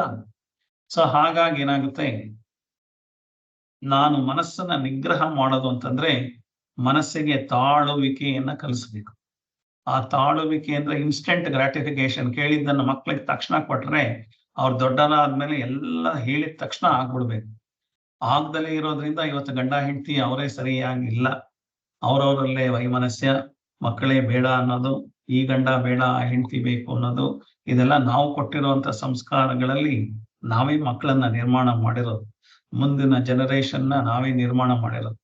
ಮಕ್ಕಳಿಗೆ ಬುದ್ಧಿ ಹೇಳೋದಕ್ಕೆ ನಮಗೆ 100 ವಿಚಾರಗಳಲ್ಲಿ ಬುದ್ಧಿ ಬೇಕು. ನನಗೆ ಆತ್ಮ ಸಂಯಮ ಬೆಳೆಸ್ಕೋಬೇಕು. ನನಗೆ ಬೇರೆ ಬೇರೆ ಬೇರೆ ತರ ಹೇಳೋ ಕೆಪಾಸಿಟಿನ ಬೆಳೆಸ್ಕೋಬೇಕು. ಇಲ್ಲ ಹಠ ಮಾಡಿ ಹೊಡೆದು ಬಿಡ್ತೀನಿ ಬಡದ್ ಬಿಡ್ತೀನಿ ಅಂತಂದ್ರೆ ಮನೆ ಬಿಟ್ಟು ಹೋಗ್ತಾರೆ ಹುಡುಗರು. ನೀನೇನು ಅಂತ ಅಂದ್ಬಿಟ್ಟು ಕೇಳ್ತಾರೆ. ಇದೆಲ್ಲ ಆಗುತ್ತೆ. ಹಾಗೆ ನನ್ನ ಮನಸ್ಸಿಗೂ ಇದೇ ತರ ಮಕ್ಕಳನ್ನು ಸಾಕೋ ತರ ನನ್ನ ಮನಸ್ಸನ್ನೂ ಸಮಾಧಾನದಲ್ಲಿ ಒಂದಲ್ಲ ಇದಲ್ಲ ಅಂತ 108 ತರ ಹೇಳಿ ಸಹಜಗಳ ಕೊಲ್ಲೆನ್ನುವ ಹಠಯೋಗಕ್ಕಿಂತ ಸರಿ ಈ ತರ ಹಠಯೋಗ ಮಾಡಿದ್ರೆ ಆಗಲ್ಲಪ್ಪ. ರಾಜಯೋಗದ ಉಪಾಯ ಮಂಕುತಿಮ್ಮ. ರಾಜಯೋಗ ಅಂತಂದ್ರೆ ಏನು? ರಾಜಯೋಗ ಅಂತಂದ್ರೆ ಅಷ್ಟಾಂಗ ಯೋಗ. ಯಮ, ನಿಯಮ, ಆಸನ, ಪ್ರಾಣಾಯಾಮ, ಪ್ರತ್ಯಾಹಾರ, ಧ್ಯಾನ, ಧಾರಣ, ಧ್ಯಾನ, ಸಮಾಧಿ ಅಂತ ಈ ಅಷ್ಟಾಂಗ ಯೋಗನ ನಾನು ಹೇಳಿಕೊಟ್ರೆ ನನ್ನ ಮನಸ್ಸೇ ಶಾಂತಿ ಆಗ್ತಾ ಬರುತ್ತೆ. ಶಾಂತಿ ಆಗಿ ಆಗಿ ಆಗಿ ಏನಾಗುತ್ತೆ, ನನಗೆ ನನ್ನ ಮನಸ್ಸು ನನ್ನ ಕಂಟ್ರೋಲು, ನನ್ನ ಇಂದ್ರಿಯಗಳು ನನ್ನ ಕಂಟ್ರೋಲ್ಗೆ ಬಂದ್ರೆ ಯಾರಿಗೆ ಏನೇ ಹೇಳಿದ್ರು ನನಗೆ ಏನ್ ಬೇಕೋ ಅದನ್ನ ನನ್ನ ಮನಸ್ಸಿಗೆ ಮುಂಚೆನೆ ಪ್ಲಾನ್ ಮಾಡಿ ಇಷ್ಟ ಸಾಕು ಅನ್ನೋದು ಒಂದು ಬಂದು, ಹಾಗಂತ ನೀವೇನು ದುಡಿಬಾರ್ದು ಅಂತ ಏನಿಲ್ಲ. ದುಡಿಬಹುದು, ದುಡ್ಡು ಸಂಪಾದನೆ ಮಾಡ್ಬೋದು, ಎಲ್ಲ ಮಾಡ್ಬೋದು. ಆದ್ರೆ ನಿಮಗೆ ಎಷ್ಟು ಬೇಕು? ವಾರನ್ ಬಫೆಟ್ ಅನ್ನೋದು ಪ್ರಪಂಚದ 2ನೇ ಅತ್ಯಂತ ಶ್ರೀಮಂತ ವ್ಯಕ್ತಿ. ಬೇರೆ ಎಲ್ಲಾದ್ರೂ ತುಂಬಾ ಶ್ರೀಮಂತರೆಲ್ಲ ಬರ್ತಿದ್ದ ಹಾಗೇನೆ ಯಾವ್ದೋ ಬೀಚ್ ಅಲ್ಲಿ ಒಂದು ಐಲ್ಯಾಂಡ್ ಕೊಂಡ್ಕೊಳ್ಳೋದು ಈ ತರ ಎಲ್ಲ ಮಾಡ್ತಾರೆ. ಸೊ ವಾರನ್ ಬಫೆಟ್ ಪ್ರಪಂಚದ 2ನೇ ಅತ್ಯಂತ ಶ್ರೀಮಂತ ವ್ಯಕ್ತಿ. ಅವ್ರು 40 ವರ್ಷ ಕೆಳಗೆ ಕಟ್ಟಿರೋ ಮನೇನ ಹಾಗೆ ಇಟ್ಕೊಂಡು ಅದೇ ಮನೇಲಿ ವಾಸ ಮಾಡ್ತಾ ಇದ್ರು. ಇವತ್ತು ಅವರ ಶೇರ್ ಮಾರ್ಕೆಟ್ ಅಲ್ಲಿ ನಂಬರ್ 1. ಅವ್ರದ್ದೇ ಅಡ್ವೈಸ್, ಅವರು lunch with dinner with Warren Buffett ಅಂತಂದ್ರೆ ಒಂದೊಂದು ದಿವಸ ಒಂದು ದಿವಸಕ್ಕೆ 1,000 ಜನ ಹೋಟ್ಲಲ್ಲಿ ಅವ್ನು ಮಾತಾಡೋದನ್ನ ಕೇಳಿಸ್ಕೊಳಕ್ಕೆ, ಅವನ ಜೊತೆ ಊಟ ಮಾಡೋದಕ್ಕೆ 15,000 20,000 ರೂಪಾಯಿ ಟಿಕೆಟ್ ಕೊಟ್ಟು ಬಂದು ಸೇರ್ಕೊಳ್ತಾರೆ ಅವನ ಮಾತನ್ನ ಕೇಳಿಸ್ಕೊಳಕ್ಕೆ. ಆದ್ರೂ ಅವನ ಸಿಂಪಲ್ ಲೈಫ್ ನ ಲೀಡ್ ಮಾಡ್ತಾ ಇದ್ದ ಪ್ರಪಂಚದ 2ನೇ ಅತ್ಯಂತ ಶ್ರೇಷ್ಠ ವ್ಯಕ್ತಿ. ದುಡ್ಡು ಕಾಸು ಹಿಂದೆ ಅವನ ದುಡ್ಡು ಇವತ್ತೂ ಮಾಡ್ತಾ ಇದ್ದಾನೆ, ಇವತ್ತು ದುಡ್ಡು ದುಡಿತಾ ಇದ್ದಾನೆ, ಇವತ್ತು ನಂಬರ್ 2ನ ಮೈಂಟೈನ್ ಮಾಡ್ತಾ ಇದ್ದಾನೆ. ಆದ್ರೆ ಅವನಿಗೆ ಏನು ಬೇಕು ಅಂತ ಇಲ್ಲ, ಅವನು ಮಾಡ್ತಾ ಇದ್ದಾನೆ. ಸೊ ಅವನು ಆದ್ಮೇಲೆ ಬಿಟ್ಟು ಹೋಗ್ಬೇಕು ಗೊತ್ತು, ಆದ್ರೆ ಅವ್ನಿಗೇನು ಮಾಡಕ್ ಅವ್ನಿಗೆ ಗೊತ್ತಿರೋ ನಾಲೆಡ್ಜ್ ಅನ್ನ ಅವ್ನು ಯೂಸ್ ಮಾಡಿ ಪ್ರಪಂಚಕ್ಕೆ ಎಷ್ಟು ಹೆಲ್ಪ್ ಆಗ್ಬೋದೋ ಅಷ್ಟು ಹೆಲ್ಪ್ ನ ಮಾಡ್ತಾ ಇದ್ದಾನೆ. ಅವನು ಬೇಕಾದಷ್ಟು ಈ ಸಮಾಜ ಸುಧಾರಕ್ಕೆ ಬೇಕಾಗಿರುವಂತ ಸಮಾಜ ಘಟಕಗಳನ್ನೆಲ್ಲ ಓಪನ್ ಮಾಡ್ತಾ ಇದ್ದಾನೆ, ಅವ್ರಿಗೆಲ್ಲ ಸಹಾಯ ಮಾಡ್ತಾ ಇದ್ದಾನೆ, ಎಲ್ಲ ಮಾಡ್ತಿದ್ದಾನೆ. ಅದು ಮಾಡಬೇಕಾಗಿರುವಂತ ವಿಚಾರ. ಹಾಗಾಗಿ ನಾವು ಬರೀ ನಮ್ದೇ ಬೇಕು ಅಂತ ಅನ್ನೋದಂತ ಅತಿ ಆಸೆನ ನಾವು ಬಿಟ್ಟು, ಬರೀ ಆಸೆ ಪಡೋದು ತಪ್ಪಲ್ಲ, ಅತಿ ಆಸೆ ಪಡೋದು ತಪ್ಪು ಅಂತ ಹೇಳೋದನ್ನ ಈ ಶ್ಲೋಕದಲ್ಲಿ ಹೇಳಿದ್ದಾರೆ. ಹಠಯೋಗ ಮಾಡಿದ್ರೆ ಪ್ರಯೋಜನ ಇಲ್ಲ. ನನಗೆ ಇತಿಮತಿಗಳನ್ನೆಲ್ಲ ಎಳೆದುಕೊಂಡು ಸೊ ರಾಜಯೋಗದ ಉಪಾಯ. ರಾಜಯೋಗ ಅಂತಂದ್ರೆ ಅಷ್ಟಾಂಗ ಯೋಗನ ರಾಜಯೋಗ ಅಂತ ಕರೀತಾರೆ. ಆ ರಾಜಯೋಗನ ನಾವು ಕಲ್ತ್ಕೊಳ್ಳೋದು ಅಂತಂದ್ರೆ ಮನಸ್ಸನ್ನ ನಾನು ಇಂದ್ರಿಯ ನಿಗ್ರಹ ಮನೋ ನಿಗ್ರಹ ಮಾಡೋದನ್ನ ಹೇಗೆ ಅಂತ ಹೇಳ್ಕೊಡೋದೇನೆ ರಾಜಯೋಗ. ಅದನ್ನ ನಾವು ಕಲಿಬೇಕು.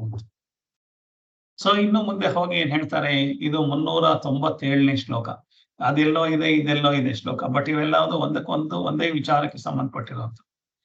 ದೇಹವೆಂಬುದು ಕುದುರೆ, ಆತ್ಮನದರ ಆರೋಹಿ, ವಾಹನವನ ಉಪವಾಸ ವಿರಿಸೆ ನಡೆದೀತೆ, ರೋಹಿ ಜಾಗ್ರತೆ ತಪ್ಪೆ, ಯಾತ್ರೆ ಸುಖ ಸಾಗೀತೆ, ಸ್ನೇಹವೆರಡಕ ಮುಚಿತ ಮಂಕುತಿಮ್ಮ ಅಂತ ಎಷ್ಟು ಚೆನ್ನಾಗಿ ಹೇಳಿದ್ದಾರೆ ಅಂದ್ರೆ, ಈ ರಾಜಯೋಗದ ಉಪಾಯ ಯಾಕೆ ಮಾಡ್ಬೇಕು ಅಂತಂದ್ರೆ, ದೇಹವೆಂಬುದು ಕುದುರೆ, ಆತ್ಮನದರ ಆರೋಹಿ, ವಾಹನವನ ಉಪವಾಸ ವಿರಿಸೆ ನಡೆದೀತೆ, ರೋಹಿ ಜಾಗ್ರತೆ ತಪ್ಪಿ, ಯಾತ್ರೆ ಸುಖ ಸಾಗೀತೆ, ಸ್ನೇಹವೆರಡಕ ಮುಚಿತ ಮಂಕುತಿಮ್ಮ ಅಂತ.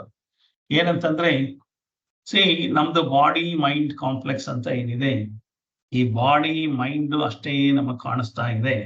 ಈ ಬಾಡಿ ಮೈಂಡ್, ಈ ಕುದುರೆ ಗಾಡಿ ಅಂತಂದ್ರೆ ದೇಹ ಎಂಬುದು ಕುದುರೆ ಆದ್ರೆ ಆತ್ಮ ಅನ್ನೋದು ಅದರ ಮೇಲೆ, ಕುದುರೆ ಮೇಲೆ ನಡೆಸ್ತಾ ಇರೋ ಸವಾರ. ನಾವು ಕುದುರೆನೇ ನಾವು ಅಂದ್ಕೊಂಡ್ಬಿಟ್ಟಿದ್ವಿ, ಅದೇ ತಪ್ಪು. ನಾವು ಬಾಡಿ ಮೈಂಡ್ ಅನ್ನೇ ನಾವು ಅಂದ್ಕೊಂಡ್ಬಿಟ್ಟಿದ್ವಿ. ಬಾಡಿ ಮೈಂಡ್ ಇಂಟೆಲೆಕ್ಟ್ ಈ ಕಾಂಪ್ಲೆಕ್ಸ್ನೇ ನಾವು ಅಂದ್ಕೊಂಡ್ಬಿಟ್ಟಿರೋದ್ರಿಂದ ಇದೆಲ್ಲದಕ್ಕೂ ಅದು ಬೇಕು ಇದು ಬೇಕು ಅದು ಅಂತ ಒದ್ದಾಡ್ತಾ ಇದೀವಿ. ಸುಮ್ಮನೆ ಕುದುರೆ ತರ ಹುಲ್ಲು ತಿನ್ಕೊಂಡು ಅದು ಇದು ತಿನ್ಕೊಂಡು ಒದ್ದಾಡ್ಕೊಂಡು ಈ ಗಾಡಿ ಎಳ್ಕೊಂಡು ಓಡಾಡ್ತಾ ಇದ್ವಿ. ಕಷ್ಟಪಟ್ಟು ಜೀವನದ ಗಾಡಿನ ಎಳ್ಕೊಂಡು ಹೋಗ್ತಾ ಇದ್ವಿ. ಆದ್ರೆ ನಾನು ಆತ್ಮ ಅನ್ನೋದನ್ನ ಕಂಡಿಡ್ಕೋಬೇಕಲ್ಲ, ಆತ್ಮಜ್ಞಾನ ಬರ್ಬೇಕು. ಆತ್ಮನೇ ದೇಹಕ್ಕೆ ಆರೋಹಿ ಅಂತಂದ್ರೆ ಸವಾರ. ದೇಹವೆಂಬುದು ಕುದುರೆ, ಆತ್ಮನ ಅದರ ಆರೋಹಿ ಅಂತಂದ್ರೆ ಆತ್ಮ ಅನ್ನೋದು ಈ ದೇಹದ ಆರೋಹಿ ಅಂದ್ರೆ ಸವಾರ. ಅಂತ ಇರುವಾಗ ವಾಹನವನ ಉಪವಾಸವಿರಿಸಿ ನಡೆದೀತೆ ಅಂತಂದ್ರೆ, ಈ ಕುದುರೆನ ಉಪವಾಸ ಇಟ್ಟುಬಿಟ್ರೆ ನಾಳೆ ನಾನೆಲ್ಲೆಲ್ಲೋ ಹೋಗ್ಬೇಕು ಅಂತಂದ್ರೆ ಕುದುರೆ ಎಳ್ಕೊಂಬರಕ್ ಸಾಧ್ಯನಾ? ಕುದುರೆ ಈಗ ಉಪವಾಸ ಎಲ್ಲ ಇಟ್ಟುಬಿಟ್ಟು ಹೊಡೆದು ಬಡದು ಎಲ್ಲ ಮಾಡಿದ್ರೆ ನಾಳೆ ಗಾಡಿ ಎಳ್ಕೊಂಡು ಹೋಗುತ್ತೆ, ನಿಮ್ಮನ್ನೆಲ್ಲೋ ಕರ್ಕೊಂಡು ಹೋಗುತ್ತೆ ಅಂತ ಹೇಳಕ್ಕಾಗಲ್ಲ. ಹಾಗಾದ್ರೆ ದೇಹ ಅನ್ನೋದನ್ನ ಎಷ್ಟು ಕೊಡಬೇಕು ಆಹಾರ, ಯಾವ ತರದ ಒಳ್ಳೆಯ ಆಹಾರ ಕೊಡಬೇಕು ಕುದುರೆಗೆ, ಅದು ಇಲ್ಲದೆ ಹೋದ್ರೆ ಏನೇನೋ ಹುಚ್ಚುಚ್ಚು ಆಹಾರಗಳೆಲ್ಲ ಕೊಟ್ಬಿಟ್ರೆ ಅದು ನೀವ್ ಈ ಕಡೆ ಹೋಗ್ಬೋದ್ರೆ ಆ ಕಡೆ ಎಳ್ಕೊಂಡು ಹೋಗುತ್ತೆ, ನಮ್ಮೇಲೆ ಎಗರು ಬೀಳುತ್ತೆ ಕುದುರೆ. ಆ ತರ ಆಗ್ಬಾರ್ದಲ್ವಾ? ಹಾಗಾಗಿ ದೇಹವೆಂಬುದು ಕುದುರೆ, ಆತ್ಮನದರ ಆರೋಹಿ, ವಾಹನವನ್ನು ಉಪವಾಸ ವಿಧಿಸಿ ಸಾದೀತೆ ನಡೆದೀತೆ. ಅಂದ್ರೆ ಈ ದೇಹ ಅನ್ನೋದು ಕುದುರೆ ಅಂತಂದ್ರೆ ದೇಹನೇ ವಾಹನ. ಆ ದೇಹ ವಾಹನ, ದೇಹದಿಂದನೇ ನಾವು ಮೋಕ್ಷ ಪಡ್ಕೊಳಕ್ಕಾಗದು.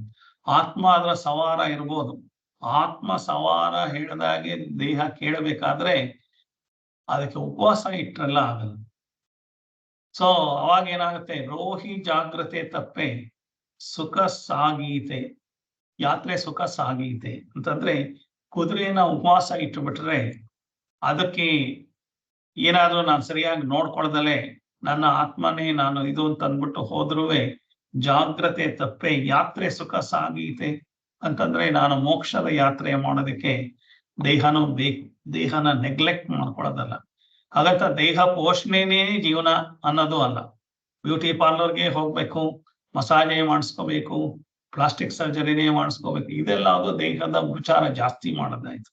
ದೇವರು ಕೊಟ್ಟಿರೋ ದೇಹನ ಒಪ್ಕೊಂಡು ನಾನು ಅದ್ರ ಜೊತೆ ಫ್ರೆಂಡ್ ಆಗಿರೋದನ್ನ ಕಲ್ತ್ಕೊಂಡ್ರೆ ಯಾತ್ರೆ ಸುಖವಾಗಿರುತ್ತೆ. ಹಾಗಾಗಿ ಸ್ನೇಹವೆರಡಕ್ಕೆ ಮುಚಿತ ಮಂಕುತಿಮ್ಮ. ದೇಹಕ್ಕೆ ಮತ್ತೆ ಆತ್ಮಕ್ಕೆ ಎರಡಕ್ಕೂ ಸ್ನೇಹ ಇಂಪಾರ್ಟೆಂಟ್. ಅದನ್ನ ಇದು ಹೀಯಾಡ್ಸೋದು ಇದನ್ನ ಅದು ಹೀಯಾಡ್ಸೋದು ಮಾಡ್ಕೊಂಡಿದ್ರೆ ಆಗಲ್ಲ. ಸೊ ದೇಹ ಆತ್ಮದ ಜೊತೆಗೂ ಸರಿಯಾಗಿರ್ಬೇಕು, ಆತ್ಮ ದೇಹದ ಜೊತೆಗೂ ಸರಿಯಾಗಿರ್ಬೇಕು. ಎರಡನ್ನೂ ಮಾಡ್ಕೊಂಡ್ರೆ ನಾವು ಆರೋಗ್ಯವಂತರಾಗಿ ಸದೃಢವಾಗಿ ಈ ದೇಹ ಇದ್ದು ಆತ್ಮ ಎಲ್ಲಿ ತನ್ನ ಮೂಲ ಸೇರೋದು ಅಂತಂದ್ರೆ ಆತ್ಮದ ಮೂಲ ಪರಮಾತ್ಮನೇ. ಆ ಪರಮಾತ್ಮನಿಂದನೇ ಆತ್ಮದ ಸೃಷ್ಟಿಯಾಗಿರೋದ್ರಿಂದ ನಾನು ಪರಮಾತ್ಮನ ಮೂಲಕ್ಕೆ ಸೇರೋದನ್ನ ಮೋಕ್ಷ ಅಂತ ಹೇಳ್ತಾರೆ. ಈ ತರದ ಪ್ರಯಾಣ ಸುಗಮವಾಗಿ ಸಾಧ್ಯ ಇದೆ ಅಂತ ಹೇಳಿದ್ದಾರೆ. ಅಂದ್ರೆ ಈ ನನ್ನ ಮನಸ್ಸು ಬುದ್ಧಿ ದೇಹಗಳ ಸಹಕಾರ ಸಹವಾಸದಿಂದ ಪ್ರಯಾಣ ಮುಂದುವರಿಸ್ತಾ ಇರಬೇಕು. ಹಾಗೆ ಆತ್ಮನೂ ಸಹ ಎಚ್ಚರದಿಂದ ಇರಬೇಕು. ಎಲ್ಲಾವುದು ಸನ್ಮಾರ್ಗದಲ್ಲಿದ್ದು ಎಲ್ಲ ಮಾಡ್ತಾ ಹೋದ್ರೆ ನಮ್ಮ ಪ್ರಯಾಣದ ಮಾರ್ಗ ಸುಗಮವಾಗಿರುತ್ತೆ. ಹಾಗಾಗಿ ಆರೋಗ್ಯವಂತರಾಗೋದು ಅಂತಂದ್ರೆ ಆಧ್ಯಾತ್ಮಿಕವಾಗಿ ಮುನ್ನಡೆಯಬೇಕು. ಆಧ್ಯಾತ್ಮಿಕವಾಗಿನೇ ನಾನು ಜೀವನ ಕೊಟ್ಟಿರೋದೇ ಅದಕ್ಕೋಸ್ಕರ ಅನ್ನೋದನ್ನ ಆತ್ಮಕ್ಕೋಸ್ಕರ ಸದ್ವಿಚಾರ, ಸತ್ಸಂಗ, ಸತ್ ಪ್ರಯತ್ನಗಳು ಎಲ್ಲದನ್ನು ಮಾಡ್ತಾ ಇರ್ಬೇಕು. ಇವೆಲ್ಲ ಸಾಧ್ಯ ಆಗೋದು ದೇಹ ಸ್ಥಿರವಾಗಿರ್ಬೇಕು, ಹಾಗೆ ಆತ್ಮ ಜ್ಞಾನನೂ ಇರಬೇಕು. ದೇಹ ಚೆನ್ನಾಗಿದೆ, 6 ಪ್ಯಾಕ್ ಮಾಡ್ಕೊಂಡಿದೀನಿ, ಎಲ್ಲ ಇದು ಪ್ರೋಟೀನ್ ಎಲ್ಲ ತಗೊಂಡಿದ್ದೀನಿ, ಹಾಗೆ ಜಿಮ್ ಹೋಗ್ತಾ ಇದ್ದೀನಿ, ಗಟ್ಟಿಯಾಗಿದೆ, ಆದ್ರೆ ತಲೆನಲ್ಲಿ ಏನೂ ಇಲ್ಲ, ಆತ್ಮಜ್ಞಾನ ಇಲ್ಲ. ಆ ತರ ದೇಹ ಇಟ್ಕೊಂಡ್ರು ಏನಾಗಲ್ಲ. ಅವಾಗ ಏನಾಗುತ್ತೆ, ಅವ್ರನ್ನ ಹೊಡೆಯೋಣ ಅನ್ಸುತ್ತೆ, ಇವ್ರನ್ನ ಬಡಿಯೋಣ ಅನ್ಸುತ್ತೆ, ನನ್ನ ಹತ್ರ ಶಕ್ತಿ ಇದೆ ಅಂತ ಇನ್ನೊಬ್ರನ್ನ ಗೇಲಿ ಮಾಡೋಣ ಅನ್ಸುತ್ತೆ. ಆ ತರ ಅಲ್ಲ. ದೇಹನೇ ಚೆನ್ನಾಗಿ ಇಟ್ಕೊಳ್ಳೋದು ಅಂದ್ರೆ ಆ ತರ ಎಲ್ಲ ದೇಹ ಚೆನ್ನಾಗಿ ಇಟ್ಕೊಳ್ಳೋದಲ್ಲ. ನನ್ನ ಮೋಕ್ಷಕ್ಕೆ ಎಷ್ಟು ಬೇಕೋ ಅಷ್ಟನ್ನ ನಾನು ಸಹಾಯ ಮಾಡ್ಕೊಂಡು ಇಟ್ಕೋಬೇಕು ಅಂತ ಹೇಳುವಂಥದ್ದು. ಸೊ ಹಾಗಾಗಿ ಈ ಶ್ಲೋಕ ಹೇಳಿರೋದು ಏನಂತಂದ್ರೆ ದೇಹನೇ ಇಂಪಾರ್ಟೆಂಟ್ ಅಂತನೂ ಹೋಗೋದಲ್ಲ, ಆತ್ಮಜ್ಞಾನನೇ ಇಂಪಾರ್ಟೆಂಟ್ ಅಂತ ದೇಹನೆಲ್ಲ ಬಲಿ ಹಾಕ್ಬಿಟ್ಟು ನಾನು ಊಟನೇ ಮಾಡಲ್ಲ, ಬರೀ ಲಂಗೋಟಿಲ್ಲ ಇರ್ತೀನಿ, ಈ ತರ ಎಲ್ಲ ಮಾಡ್ಕೊಂಡು ಹೋಗೋದ್ರೊಳಗೂ ಉಪಯೋಗ ಇಲ್ಲ. ಎಲ್ಲ ಸಮವಾಗಿ ನೋಡ್ಕೊಂಡು ಹೋದ್ರೆ ನಾವು ಆತ್ಮಜ್ಞಾನದಿಂದ ಮೋಕ್ಷ ಪಡ್ಕೋಬಹುದು. ದೇಹವೆಂಬುದು ಕುದುರೆ, ಆತ್ಮನದರ ಆರೋಹಿ, ವಾಹನವನ ಉಪವಾಸ ವಿರಿಸೆ ನಡೆದೀತೆ, ರೋಹಿ ಜಾಗ್ರತೆ ತಪ್ಪೆ ಯಾತ್ರೆ ಸುಖ ಸಾಗೀತೆ, ಸ್ನೇಹವೆರಡಕ ಮುಚಿತ ಮಂಕುತಿಮ್ಮ ಅಂತ ಹೇಳ್ತಾರೆ. ಸೊ ಹಾಗಾದ್ರೆ ಏನ್ ಮಾಡ್ಬೇಕು ಅಂತಂದ್ರೆ, ಈ ಪ್ರಪಂಚದಲ್ಲಿ ನಾನು ಜೀವನ ಮಾಡ್ಬೇಕಲ್ಲ, ಹ್ಯಾಕ್ ಮಾಡ್ಬೇಕು ಅಂತಂದ್ರೆ, ಖದ್ಯೋತನಂತೆ ಬಿಡುಗೊಳ್ಳದೆ ಧರ್ಮವ ಚರಿಸು, ವಿದ್ಯುಲ್ಲತೆ 662ನೇ ಶ್ಲೋಕ. ಖದ್ಯೋತನಂತೆ ಬಿಡುಗೊಳ್ಳದೆ ಧರ್ಮವ ಚರಿಸು, ವಿದ್ಯುಲ್ಲತೆಯ ತೆರೆದಿ ತೇಜಗಳ ಸೂಸು, ಗೆದ್ದು ದೈನೆಂದು ಕೇಳದೆ ನಿನ್ನ ಕೈ ಮೀರೆ, ಸದ್ದು ಮಾಡದೆ ಮುಳುಗು ಮಂಕುತಿಮ್ಮ. ಕದ್ಯೋತ ಅಂತಂದ್ರೆ ಆಕಾಶದಲ್ಲಿ ಸೂರ್ಯನಿಗೆ ಕದ್ಯೋತ ಅಂತ. ಕದ್ಯೋತನಂತೆ ಬಿಡುಗೊಳ್ಳದೆ ಧರ್ಮವ ಚಲಿಸು, ವಿದ್ಯುಲ್ಲತೆಯ ತೆರದಿ ತೇಜಗಳ ಸೂಸು ಅಂತ. ಸೊ ಹೇಗೆ ಅಂತಂದ್ರೆ ಈ ಪ್ರತಿಯೊಂದು ಪ್ರಪಂಚದಲ್ಲಿರೋ ವಸ್ತುಗಳಿಗೂ ಅದರದ್ದೇ ಆದ ಗುಣ ಇದೆ. ಹಕ್ಕಿ ಹಾರತ್ತೆ, ನೀರಲ್ಲಿ ಮೀನು ತೇಲುತ್ತೆ, ಬೀಜತ್ತೆ. ಸೊ ಈ ತರ ಎಲ್ಲ ಇದೆಯಲ್ವಾ. ಸೊ ಈ ತರ ಪ್ರತಿಯೊಂದು ಜೀವಿಗೂ ಅದರದೇ ಆದ ಗುಣಗಳಿದೆ. ಅದು ತನ್ನ ಸ್ವಂತ ಧರ್ಮನ ಪಾಲಿಸ್ತಾ ಇರುತ್ತೆ. ಸೊ ಮೀನು ಹೋಗ್ಬಿಟ್ಟು ನಾಳೆಯಿಂದ ಹಕ್ಕಿ ತರ ಹಾರ್ಬೇಕು ನಾನು ಅಂತ ಅದನ್ನೇನು ಕಲ್ತ್ಕೊಳಕ್ ಹೋಗಲ್ಲ. ಪ್ರಪಂಚದ ಎಲ್ಲಾ ಪ್ರಾಣಿಗಳು ಅವನು ದೇವರು ಏನಿಗೆ ಕಳಿಸಿದಾನೋ ಹಾಗೆ. ಎರೆಹುಳ ಅವತ್ತು ಹೇಗಿತ್ತೋ 10,000 ವರ್ಷದ ಹಿಂದೆ, 10 ಲಕ್ಷದ ವರ್ಷದ ಹಿಂದೆ, ಈಗಲೂ ಹಾಗೆ ಇದೆ. ಹಾಗಾದ್ರೆ ಎರೆಹುಳುಗಳು ಸಾಫ್ಟ್ ಅದೆಲ್ಲ ಸತ್ತೋಗಿದೆಯಾ? ಇವತ್ತು ಬದುಕಿದೆ, ಇವತ್ತು ಅದ್ರ ಜನಸಂಖ್ಯೆ ಇದೆ. ಅದ್ರದ್ದು ಇರೋದ್ರಿಂದನೇ ಪ್ರಪಂಚದಲ್ಲಿ ಬೆಳೆ ಎಲ್ಲ ಆಗ್ತಾ ಇದೆ. ಇರುವೆನೇ ಪ್ರಪಂಚದಲ್ಲಿ ಇರೋ ಅಷ್ಟು ಹೈಯೆಸ್ಟ್ ಪ್ರಾಣಿಗಳಲ್ಲಿ ಅಥವಾ ಕೀಟಗಳಲ್ಲಿ ಅಥವಾ ಜೀವಿಗಳಲ್ಲಿ ಇರುವೆನೇ ಹೈಯೆಸ್ಟ್ ನಂಬರ್ ಇರೋದದು. ಅದು ಇವತ್ತಿಗೂ ಸಹ ಅದು ಬಹಳ ವೀಕ್ ಆಗಿರೋ ಜೀವಿ ಅಲ್ವಾ. ಅದೆಲ್ಲ ಸತ್ತೋಗ್ಬಿಡ್ಬೇಕಾಗಿತ್ತು. ಭೂಕಂಪ ಆಗ್ಬೋದು, ಪ್ರಳಯ ಆಗ್ಬೋದು, ಅಥವಾ ಜನಗಳೆಲ್ಲ ಹಿಸ್ಕಿ ಸಾಯಿಸ್ಬೋದು, ಬೇರೆ ಪ್ರಾಣಿಗಳೆಲ್ಲ ತಿಂದು ಸಾಯಿಸ್ಬೋದು. ಆದ್ರೆ ಇವತ್ತು ಪ್ರಪಂಚದಲ್ಲಿ ಇರೋದು ಇರುವೇನೆ. ಆದ್ರೆ ಅವರವರ ಧರ್ಮನ ಅವರಲ್ಲಿ ಬಾಳ್ತಾ ಇರೋದ್ರಿಂದ ಅವರಿಗೆ ಬಾಳೋದಕ್ಕೆ ಬೇಕಾಗುವಂತ ಅನುಕೂಲನ ದೇವರೇ ಮಾಡ್ಕೊಡ್ತಾ ಇದ್ದಾನೆ. ಸೊ ಮನುಷ್ಯ ಒಬ್ಬ ಬಿಟ್ಟು ಬೇರೆ ಎಲ್ಲರೂ ಅವರವರ ಗುಣದ ಅವರವರಲ್ಲೇ ಇದ್ದಾರೆ. ಬೆಲ್ಲಕ್ಕೆ ಸಿಹಿಯಾಗಿರ್ಬೇಕು ಅಂತಾನೆ ಹೇಳಿದ್ದಾರೆ ಹೊರತು ಬೆಲ್ಲ ನಾಳೆಯಿಂದ ಹೋಗ್ಬಿಟ್ಟು ನಾನು ಉಪ್ಪಾಗಿರ್ತೀನಿ ಅಂತ ಹೇಳಲ್ಲ. ಬೇವಿಗೆ ಕಹಿನೇ ಇದೆ ಅಂದ್ರೆ ಅದು ಕಹಿನೇ, ಮೆಣಸಿಗೆ ಖಾರ ಅಂದ್ರೆ ಖಾರನೇ. ಗಾಳಿ ಬೀಸೋದು, ನೀರು ಹರಿಯೋದು, ಬೆಂಕಿ ಸುಡೋದು, ಇದೆಲ್ಲ ಹೇಗೆ ಅದರದ ಧರ್ಮನೋ ಮನುಷ್ಯನಿಗೆ ಮನುಷ್ಯನಾಗಿರೋದೇ ಧರ್ಮ. ಮನುಷ್ಯ ಪ್ರಾಣಿಯಾಗಿದ್ರೆ ಅದು ಧರ್ಮ ಅಲ್ಲ. ಮನುಷ್ಯನಾಗೋದನ್ನ ಕಲಿಬೇಕು. ಸೊ ಹಾಗಾಗಿ ಅದನ್ನೆಲ್ಲ ಬಿಟ್ಟು ಇವತ್ತಿನ ಮನುಷ್ಯ ಮೃಗ ಆಗ್ತಾ ಇದ್ದಾನೆ.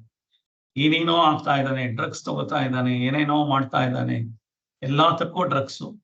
ಸೊ ಅವನು ಹಾಳು ಮಾಡ್ಕೊಳ್ತಾ ಇದ್ದಾನೆ ಅಂತ ಗೊತ್ತಿಲ್ಲ. ನಿದ್ದೆ ಮಾಡೋಕ್ಕೂ ಡ್ರಗ್ಸು, ಟೆನ್ಷನ್ ಆಗಿದ್ರು ಡ್ರಗ್ಸು, ಎಲ್ಲದಕ್ಕೂ ಡ್ರಗ್ಸ್ ಆಗಿ ಧರ್ಮ ಪಾಲನೆ ಮಾಡ್ತಾ ಇಲ್ಲದೆ ಇರೋದ್ರಿಂದ ಮನುಷ್ಯನ ಧರ್ಮನ ಪಾಲನೆ ಮಾಡ್ತಲೇ ಇರೋದ್ರಿಂದ ಅವನಿಗೆ ಇದೆಲ್ಲ ಬರ್ತಾ ಇದೆ. ಹಾಗಾಗಿ ನನ್ನ ಶ್ರೇಷ್ಠ ಧರ್ಮ ನಾನು ಮನುಷ್ಯ ಧರ್ಮ ಎಂದು ನಾನು ಅದನ್ನ ಮಾಡ್ತಾನೆ ಇರಬೇಕು ಅಂತ.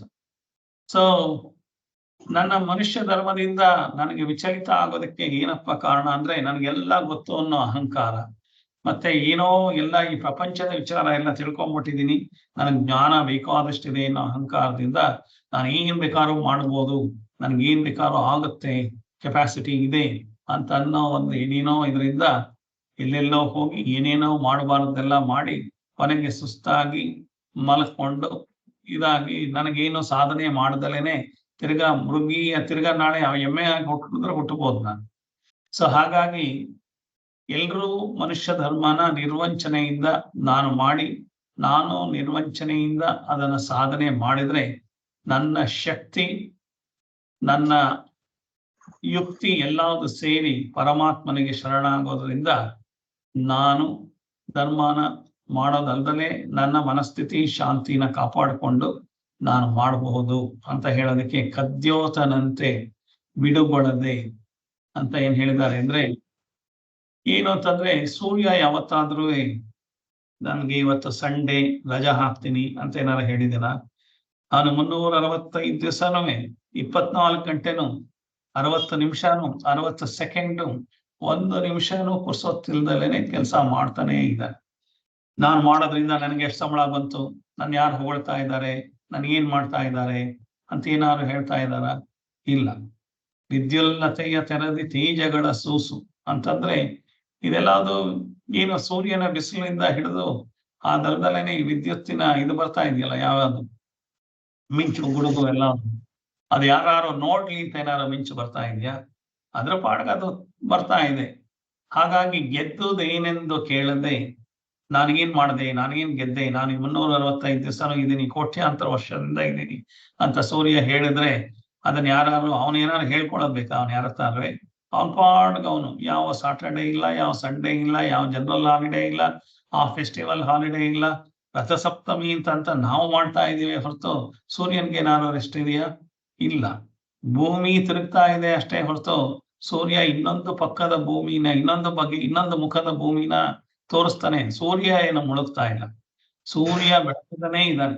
ಸೊ ಆ ತರ ನಾವುವೇ ಜೀವನದಲ್ಲಿ ಹುಟ್ಟಿದ ಮೇಲೆ ನಮ್ಮ ಧರ್ಮಗಳನ್ನ ನಿಜವಾಗಿ ಪಾಲಿಸ್ಕೊಂಡು ಹೋದ್ರೆ, ಸೊ ನಂದೆಲ್ಲ ಮುಗೀತು ಆಯ್ತು ಅಂತಂದ್ರೆ ಇನ್ನೇನ್ ಸಾಯೋ ಕಾಲ ಬಂತು ಅಂದ್ರೆ ಸದ್ದು ಮಾಡದೆ ಮುಡುಗು ಅಂತಂದ್ರೆ ಅಹಂಕಾರದಿಂದ ನಾನು ಹಾಗೆ ಹೀಗೆ ಕೊಚ್ಚೋದು ಮಾಡೋದೆಲ್ಲ ಬಿಟ್ಕೊಂಡು ಸುಮ್ಮನೆ ಸೈಲೆಂಟ್ ಆಗಿ ಮೌನವಾಗಿದ್ದು ನೀನು ಜಾಗ ಖಾಲಿ ಮಾಡಿದ್ರೆ ನಿನ್ನ ಮನಸ್ಸಿಗೆ ಶಾಂತಿ ಸಿಗುತ್ತೆ.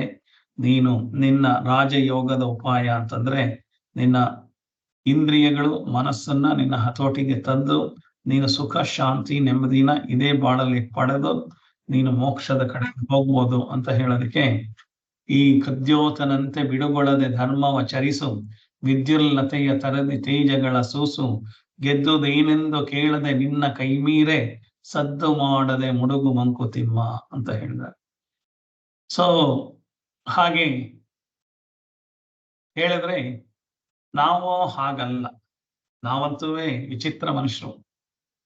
644ನೇ ಪದ್ಯ ತುಂಬಾ ಚೆನ್ನಾಗಿದೆ.